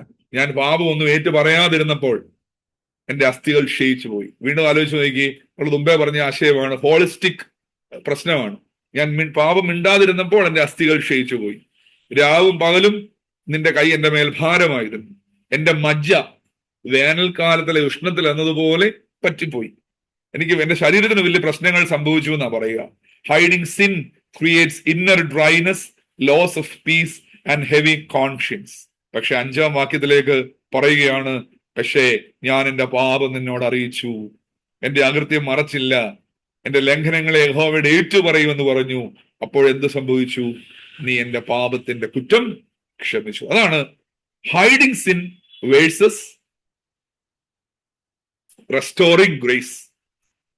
പാപം മറച്ചു വെക്കുന്നിടത്ത് എല്ലാം നഷ്ടമായി പോയി, എന്നാൽ ഏറ്റു പറഞ്ഞ സമയത്ത് എല്ലാം എനിക്ക് തിരികെ കിട്ടിയെന്ന് ഈ പാട്ടുകാരൻ പറഞ്ഞ physical toll of hiding sin versus rapid grace എന്നുള്ളതാണ് നമ്മൾ അവിടെ കാണുക.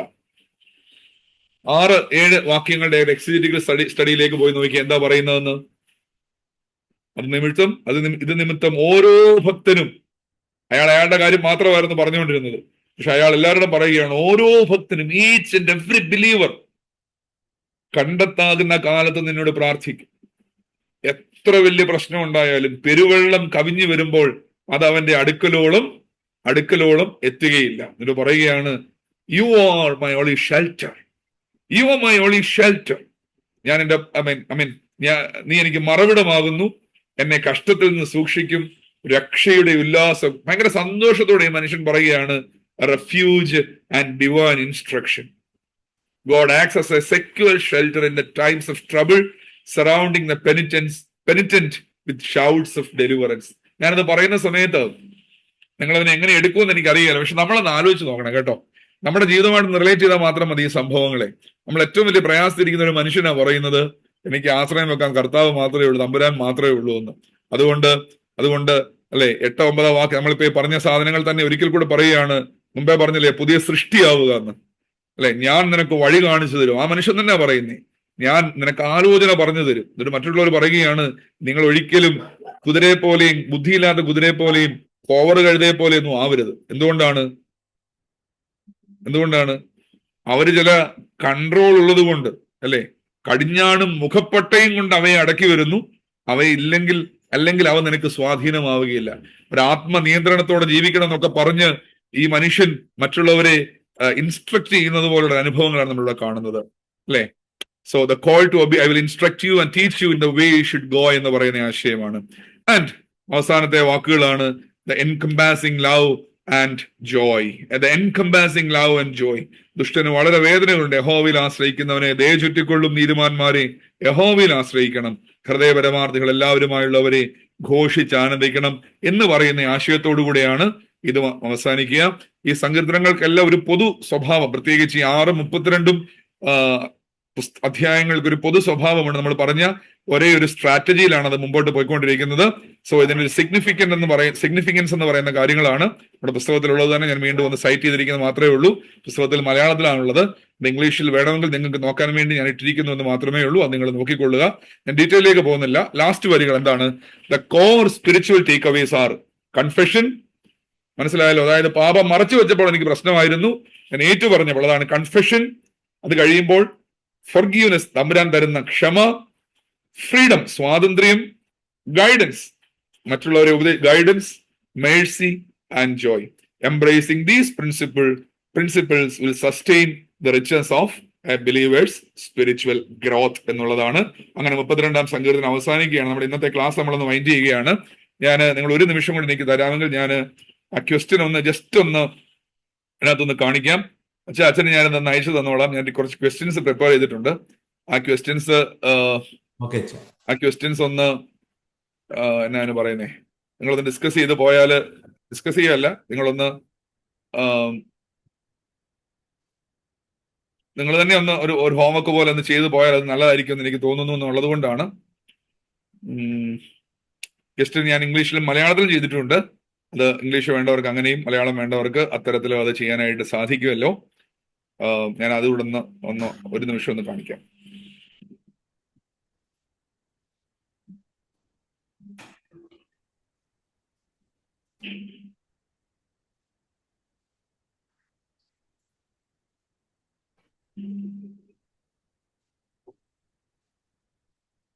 കാണാൻ സാധിക്കുന്നുണ്ടോ? ഇല്ല അച്ഛാ. വന്നില്ലേ? വന്നു. എല്ലാം അറിയാവുന്നതാണല്ലോ സങ്കീർത്തനത്തിൽ സ്തുതിഗീതങ്ങൾ അല്ലെ. നേരത്തെ നമ്മൾ പറഞ്ഞിരുന്നതാണ്, ദാവീദിന്റെ മാത്രം ശബ്ദമല്ല, സഭയുടെ ശബ്ദമാണ്. നമ്മൾ മുമ്പേ പറഞ്ഞില്ലേ, ആരുടെയാണെന്ന് കണ്ടുപിടിക്കുക. മസ്കീൽ വിഭാഗത്തിലെ സങ്കീർത്തനം ഏത്? തൈബൂസോ എന്ന വാക്ക് ഏത് ഭാഷയാണ്? ദാവീദിന്റെ ജീവിതത്തിലെ വലിയ പാപാനുഭവം ആരുമായി ബന്ധപ്പെട്ടതാണ്? ചേർത്ത് ഇത് പരീക്ഷയുടെ നമ്മുടെ എക്സാമിന്റെ അതേ പെർസ്പെക്റ്റീവ് തന്നെ ഞാൻ കൊടുത്ത് അതേ പാറ്റേണിൽ തന്നെ എനിക്ക് ക്വസ്റ്റ്യൻസ് പ്രിപ്പയർ ചെയ്തിരിക്കുന്നത്. നിങ്ങൾ ചെയ്ത് നോക്കിയാൽ മതി ഏതാണെന്നുള്ളത്. ഫിൽ ഇൻ ദ ബ്ലാങ്ക്സ് ഉണ്ട്. പിന്നെ താഴേക്ക് വരുമ്പോൾ മനപ്പാഠവാക്യങ്ങൾ ഈ ഭാഗം എന്നുള്ളൊരു 3 ഞാൻ ഇട്ടിട്ടുണ്ട്. പിന്നെ ഓരോ വാക്യത്തിൽ ഉത്തരം എഴുതാൻ ഉത്തരം പോയിന്റ് ആയിട്ട് മാത്രം എഴുതേണ്ട ക്വസ്റ്റ്യൻസ് ഉണ്ട്. അത് കൂടുതൽ മാർക്കുള്ളതാണ്. പിന്നീട് ഒരു ചോദ്യത്തിന് 10 പോയിന്റ് ഉത്തരമായിട്ട് എഴുതേണ്ടതുണ്ട്. ഒരു പേജിൽ കുറയാതെ എഴുതേണ്ട ക്വസ്റ്റ്യൻസും ഉണ്ട്. സോ ഞാനത് അച്ഛനെ അയച്ചു തന്നോട്ടെ, കുഴപ്പമില്ലല്ലോ? അച്ഛനെ ഞാൻ അയച്ചു തരാം. അച്ഛനത് ഗ്രൂപ്പിൽ ഒന്ന് ഷെയർ ചെയ്താലായിട്ട് സാധിക്കും. നമ്മൾ ഇന്ന് പറഞ്ഞാൽ എന്തെങ്കിലും ചോദിക്കാനുണ്ടോ? ഒരു മിനിറ്റിൽ എന്തെങ്കിലും ചോദിക്കാനുണ്ടെങ്കിൽ അതുകൂടെ ഒന്ന് ഡിസ്കസ് ചെയ്ത് നമുക്ക് ഇന്നത്തെ സെഷൻ അവസാനിപ്പിക്കാൻ തോന്നുന്നു.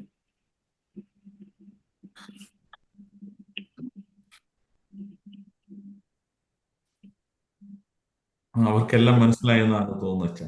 നമ്മളെപ്പോഴും പറയുന്ന കാര്യമാണല്ലോ, ചോദ്യങ്ങളില്ലാത്ത രണ്ട് കാരണങ്ങളാണുള്ളത്. അതിൽ ഏത് കാരണമാണ് നമ്മൾ തീരുമാനിച്ചാൽ മതി അല്ലേ. Of course the questions can be in English. അതായത് ഇപ്പൊ ചോദിക്കുന്നതാണോ പിന്നീടാണോ? എനിക്കൊരു മെസ്സേജ് വന്ന് can the question B also in English എന്ന് പറയുന്നത് ഇപ്പോഴാണോ അതോ ക്വസ്റ്റ്യൻ പേപ്പറിന്റെ ആണോ? The question paper of course it's in English also. ഞാനത് ക്വസ്റ്റ്യൻ പേപ്പർ ഇംഗ്ലീഷിലും മലയാളത്തിലും പ്രിപ്പയർ ചെയ്തിട്ടുണ്ട്. ഞാൻ രണ്ടും അയച്ചു തരാം, നിങ്ങൾ നോക്കിയാൽ മതി. അങ്ങനെ നമ്മൾ ഈ മുഴുവൻ സെഷൻ കഴിയുമ്പോഴേക്കും അച്ഛൻ നിങ്ങൾക്ക് ഒരു പരീക്ഷ, ഒരു മോക്ക് ടെസ്റ്റ് നടത്താനായിട്ടുള്ള ക്വസ്റ്റ്യൻ നമ്മുടെ കിട്ടും. അത്രയും ക്വസ്റ്റ്യൻസ് നമ്മുടെ ഉണ്ടാവും എന്ന് എനിക്ക് തോന്നുന്നേ. പിന്നെ നേരിട്ട് പരീക്ഷ എഴുതിയാൽ നിങ്ങൾ ആർക്കും കൊടുക്കാതിരുന്നാൽ നിങ്ങൾക്ക് ഫുൾ മാർക്ക് കിട്ടും.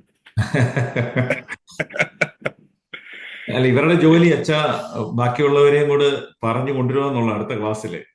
അതെ, ഈ ക്വസ്റ്റ്യൻ ഒക്കെ കാണുമ്പോഴേ ഈ ക്ലാസ് കണ്ടു കഴിയുമ്പോൾ എനിക്ക് തോന്നുന്നു അടുത്ത Saturday, next Saturday same time നമുക്ക് 3 പേരുണ്ടാവുമെന്ന് എക്സ്പെക്ട് ചെയ്യാം. പിന്നെ എല്ലാവരും വർക്കിംഗ് ആണ്. പിന്നെ ഒരു സൺഡേ സാറ്റർഡേ കിട്ടുന്നതല്ലേ, അവർക്ക് മാക്സിമം ഫ്രീ ആവാൻ നോക്കും.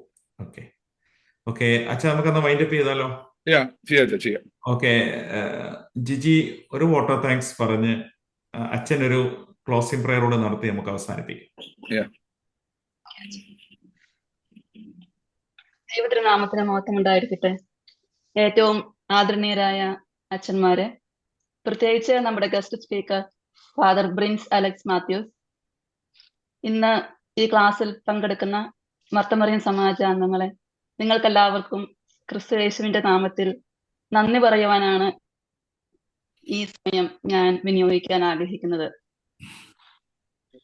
ഏറ്റവും ആദ്യം നന്ദി പറയാൻ ആഗ്രഹിക്കുന്നത് ഈ അനുഗ്രഹീതമായ മണിക്കൂർ നമുക്ക് ദാനമായി തന്ന മഹാകാരുണ്യവാനായ ദൈവത്തിന് സമർപ്പിക്കുന്നു. പലതരം ബുദ്ധിമുട്ടുകൾ ഉണ്ടായിരുന്നിട്ടും പക്ഷെ നമുക്ക് ഈ സെയിം പ്ലാറ്റ്ഫോമിൽ ഇത്രയും പേർക്ക് ഒരുമിച്ച് കൂടി എല്ലാവരും ഇതിനു വേണ്ടി സമയം കണ്ടെത്തി നമ്മളെ ദൈവം ഇതിനു വേണ്ടി ഒരുക്കി കൊണ്ടുവന്നതിനെ ഓർത്ത് ദൈവത്തിന് നന്ദി പറയുന്നു. അതിനുശേഷം നമുക്ക് വേണ്ടി ഈ സ്റ്റഡി മെറ്റീരിയൽ റെഡിയാക്കി തന്ന ദിയോസ്കോറോസ് തിരുമേനിക്ക് നന്ദി തിരുമനസിന്റെ തൃപ്പാദത്തിങ്കൽ സമർപ്പിക്കുന്നു. പിന്നെ ഏറ്റവും പ്രധാനമായും നമുക്ക് ഉറപ്പായിട്ടും നന്ദി പറയേണ്ടത്, ഇത്രയും വ്യക്തമായിട്ട് നമ്മളെ മനസ്സിലാക്കി നമുക്ക് എങ്ങനെയാണ് ഈ കാര്യങ്ങൾ വളരെ എളുപ്പത്തിൽ പെട്ടെന്ന് മനസ്സിലാക്കിയെടുക്കാൻ പാകത എന്ന് മനസ്സിലാക്കിക്കൊണ്ട് ഫാദർ ബ്രിൻസ് അലക്സ് മാത്യൂസ് അച്ഛൻ നമുക്ക് വേണ്ടി ഈ ചുരുങ്ങിയ സമയത്തിനുള്ളിൽ ഈ ഭയങ്കര വിശാലമായ ഈ ടോപ്പിക് നമുക്ക് മനസ്സിലാക്കി തന്നു. എനിക്ക് തോന്നുന്നു അച്ഛൻ കോട്ടയം സെമിനാരിയിൽ ഫാക്കൽറ്റി മെമ്പർ ആയതുകൊണ്ടും ശാന്തിനിലയം കൗൺസിൽ സെന്ററിൽ പ്രവർത്തിക്കുന്നത് കൊണ്ടുമാണ് ഞങ്ങളെ പെട്ടെന്ന് മനസ്സിലാക്കാൻ കഴിഞ്ഞത്. എങ്ങനെയാണ് ഒരു എക്സാമിന് ഞങ്ങൾക്ക് ഏറ്റവും നല്ല രീതിയിൽ പ്രസന്റ് ചെയ്യാൻ പറ്റുന്നത്, ഞങ്ങൾക്ക് എങ്ങനെയാണ് ഫുൾ മാർക്ക് വാങ്ങിക്കാൻ പറ്റുന്നതെന്ന് അച്ഛന് കൃത്യമായിട്ടും ഒറ്റ നോട്ടത്തിൽ തന്നെ ഞങ്ങളെ മനസ്സിലാക്കി കഴിഞ്ഞു. അച്ഛനെ ഈ വയ്യാതിരിക്കുന്ന സമയത്തും അച്ഛൻ തന്നെ ഞങ്ങൾക്ക് റോൾ മോഡലാണ്. ഈ വേദനകളുടെ സമയത്തും ഈ വീൽ ചെയർ ഇരുന്നുകൊണ്ടാണ് അച്ഛൻ ക്ലാസ് എടുക്കുന്നത്. ആ സമയത്തും അതൊരു എക്സ്ക്യൂസായി കാണാതെ ആ സമയത്തെയും പ്രൊഡക്റ്റീവായിട്ട് മറ്റുള്ളവരിലേക്ക് പ്രകാശം പരത്തി ആ യേശുവിന്റെ പ്രകാശം, അച്ഛനിൽ കിട്ടിയിരിക്കുന്ന പ്രകാശം ഞങ്ങൾക്ക് കാണുവാനും അത് അനുഭവിക്കുവാനും അച്ഛൻ ഞങ്ങളോട് കാണിക്കുന്ന ഈ സമയം മാറ്റിവെച്ച് ഞങ്ങളോട് കാണിക്കുന്ന കരുണയ്ക്കും സന്തോഷത്തിനും അച്ഛനോട് നന്ദി പറയുന്നു. അച്ഛന്റെ മുൻകാലങ്ങളിലുള്ള ശുശ്രൂഷയിലേക്കും ദൈവം വളരെയധികം അനുഗ്രഹിക്കട്ടെ എന്ന് പ്രാർത്ഥിക്കുന്നു. പിന്നെ നമുക്കറിയാം, നമ്മളെ എപ്പോഴും മൊത്തമറിയ സമാജത്തിന്റെ എല്ലാ കാര്യങ്ങളിലും നമ്മളെ നയിച്ചുകൊണ്ടിരിക്കുന്ന ഫാദർ അനീഷ് മാത്യു. നമുക്കറിയാം അച്ഛൻ ഡയസിന്റെ ഏഷ്യ പസഫിക് ഡയസിന്റെ വൈസ് പ്രസിഡന്റ് ആണ്. അതുകൂടാതെ അച്ഛന് ഞങ്ങളുടെ ക്യൂൻസ്ലാൻഡിന്റെ ചുമതലയുണ്ട്, ബ്രിസ്ബൻ പള്ളിയുടെ ചുമതലയുണ്ട്. ഈ തിരക്കുകളെല്ലാം ഉണ്ടായിട്ടും അച്ഛൻ നമുക്ക് എപ്പോഴും ഈസിലി ആക്സസിബിൾ ആയിട്ട് അച്ഛനെ നമുക്ക് എപ്പോഴും കിട്ടുന്നതും അച്ഛന്റെ ആ വലിയ ഗൈഡൻസിനും അച്ഛനോടുള്ള നന്ദി അറിയിക്കുന്നു. പിന്നെ നമുക്ക് നന്ദി പറയാനുള്ളത്, ഇത്രയും സമയം വളരെ ക്ഷമയോടുകൂടി ഇരുന്ന് ഈ ക്ലാസ് വളരെ ശ്രദ്ധയോടുകൂടി അറ്റൻഡ് ചെയ്യാനായിട്ട് മുന്നോട്ട് കടന്നു വന്ന നിങ്ങളെ ഓരോരുത്തരുമാണ്. നമുക്ക് ഓരോരുത്തർക്കും ദൈവം നമ്മുടെ ഈ സേവനത്തിന് നമ്മൾ നമ്മൾ കാണിക്കുന്ന ഈ സമയത്ത് ചെലവഴിച്ച ഈ സമയത്തിന് ദൈവം നൂറുമേനി ഫലം തരട്ടെ എന്ന് നൽകട്ടെ എന്ന് പ്രാർത്ഥിക്കുന്നു. ഏറ്റവും കൂടുതലായും നമുക്ക് നന്ദി പറയേണ്ടത് നമ്മളെ എല്ലാ കാര്യങ്ങളിലും നമുക്ക് വേണ്ടി ചുക്കാൻ പിടിക്കുന്ന ഏഷ്യ പസഫിക് ഡയസിസ് ടീമിനോടാണ്. സിബി എപ്പോഴും നമുക്ക് എല്ലാ മീറ്റിങ്ങുകളിലും എപ്പോഴും പ്രസന്റ് ആണ്. സിബിയോടും എല്ലാ ഡയസിസ് ടീമിലെ എല്ലാവരോടും റീജിയണൽ ടീമിലെ എല്ലാവരോടും ഈ ക്ലാസ് നമ്മുടെ മുമ്പിൽ നമുക്ക് ഈ രീതിയിൽ നമുക്ക് എത്തിക്കുവാൻ വേണ്ടി ചെറുതും വലുതുമായി കഷ്ടപ്പെട്ട ഓരോരുത്തരെയും ദൈവം സമർത്ഥമായി അവരവരുടെ പ്രവൃത്തികൾക്കനുസരിച്ച് ദൈവം 30, 60, 100 മേനി വിളവ് നൽകുമാറാകട്ടെ എന്ന് പ്രാർത്ഥിച്ചുകൊണ്ട് ഞാൻ എൻ്റെ വാക്കുകളെ ഉപസംഹരിക്കുന്നു. നന്ദി. Thank you Jiji, thank you. നിങ്ങൾ ഇതിപ്പോൾ ഓൾറെഡി റെക്കോർഡ് ചെയ്തിട്ടുണ്ട് നമ്മുടെ ഈ ക്ലാസ്. നിങ്ങൾ മാക്സിമം നിങ്ങളുടെ യൂണിറ്റുകളിൽ നിങ്ങളത് നിങ്ങളുടെ വാട്സപ്പ് ഗ്രൂപ്പുകളോട് പ്രസന്റ് ചെയ്യാൻ തൊക്കെ ശ്രദ്ധിക്കുക. കൂടുതൽ ആൾക്കാരെ അടുത്ത സാറ്റർഡേ സെയിം ടൈമാണ് ക്ലാസ്സിലേക്ക് കൊണ്ടുവരുവാൻ തൊക്കെ പ്രത്യേകം ശ്രദ്ധിക്കുക. Okay, thank you. എല്ലാവരോടും ഒരിക്കൽ കൂടി ബഹുമാനപ്പെട്ട പ്രിൻസിപ്പച്ച, അച്ഛൻ എനിക്ക് തോന്നുന്നത് ഈ വയ്യാതിരുന്നതാണ് നമുക്ക് കിട്ടിയതിന്റെ കാരണം. അല്ലെങ്കിൽ അച്ഛന് ഫുൾ ടൈം ബിസിയാണ്. ഒന്നാമത് സെമിനാരി ഫുൾ ടൈം പോണം, പിന്നെ ഫാക്കൽറ്റി ആകുമ്പം അതിന്റെ പ്രിപ്പറേഷൻ ഉണ്ട്, അച്ഛന് പള്ളിയുണ്ട്. പിന്നെ അത് കൂടാതെ ഫാക്കൽറ്റി എന്ന നിലയിലും അച്ഛനൊരു നല്ല ഒറേറ്റർ എന്ന നിലയിലും സ്പീക്കർ എന്ന നിലയിലും ഒക്കെ അച്ഛന് ധാരാളം പ്രോഗ്രാമും അച്ഛനുള്ളതാണ് എന്ന് എനിക്കറിയാം. സത്യത്തിൽ വീട്ടിലിരിപ്പായതുകൊണ്ട് കിട്ടിയെന്നാണ് എനിക്ക് തോന്നുന്നത്. ഒത്തിരി സന്തോഷം വെച്ചു. അച്ഛൻ വളരെ ഭംഗിയായിട്ട് എടുക്കുന്നതുണ്ട്. എനിക്ക് ഫുൾ ടൈം കേൾക്കാൻ പറ്റില്ല, എനിക്ക് ഇടയ്ക്ക് ഒരു മീറ്റിംഗ് ഉണ്ടായിരുന്നു, അപ്പൊ അതൊന്ന് കംപ്ലീറ്റ് ചെയ്യാൻ വേണ്ടി ഒന്ന് പോയി ഞാൻ. അച്ഛനത് ഭംഗിയായിട്ട്, എനിക്ക് തോന്നുന്നത് ഇവർക്കൊരു കോൺഫിഡൻസ് ആയിട്ടുണ്ടെന്നാണ് ഞാൻ വിശ്വസിക്കുന്നത് എക്സാം എഴുതുവാനുള്ളത്. കാരണം എനിക്കൊരു ഭയം ഉണ്ടായിരുന്നു. കാരണം ഈ അനുതാപത്തിന്റെ സങ്കീർത്തനം എന്നൊക്കെ പറഞ്ഞു കഴിഞ്ഞാൽ എന്ത് ക്വസ്റ്റ്യൻ ചോദിക്കും, എങ്ങനെ ചോദിക്കും എന്നുള്ളതിനെ പറ്റി നമുക്ക് തന്നെ ഒരു കൺഫ്യൂഷൻ ഉണ്ട്. അപ്പൊ അതിൽ ഏതായാലും ക്ലിയർ ആയി ആദ്യത്തെ ക്ലാസ് കൊണ്ട് തന്നെ. ഇനി ബാക്കി ക്ലാസ്സോടുകൂടി അതെനിക്ക് തോന്നുന്നു വളരെ ഭംഗിയായിട്ട് അവർക്ക് അത് മനസ്സിലാക്കാൻ പറ്റും. അച്ഛൻ്റെ ഈ ക്ലാസ് ഒന്നുകൂടി കേട്ടാൽ തന്നെ അവർക്ക് കാര്യങ്ങൾ കുറച്ചുകൂടെ അത് മനസ്സിലാവുമെന്നാണ് വിചാരിക്കുന്നത്. സിബി, എന്തെങ്കിലും പറയാനുണ്ടോ? ഞാൻ ഇതിനകത്ത് അത് ഇട്ടിട്ടുണ്ട്. ഇപ്പൊ ഇതിനകത്ത് തന്നെ ഇട്ടിട്ടുണ്ട്. അച്ഛനും അയച്ചിട്ടുണ്ട്. ഈ ഗ്രൂപ്പിൽ തന്നെ ഞാൻ ഷെയർ ചെയ്തിട്ടുണ്ട്. ഞാൻ കൊടുത്തോളാം അച്ഛാ. സിബിക്ക് എന്തെങ്കിലും റെക്കോർഡിംഗ് നിർത്തിയേക്കട്ടെ? നിർത്തിക്കോ. സിബിക്ക് ഒന്നും പറയാനില്ലേ? നമുക്ക്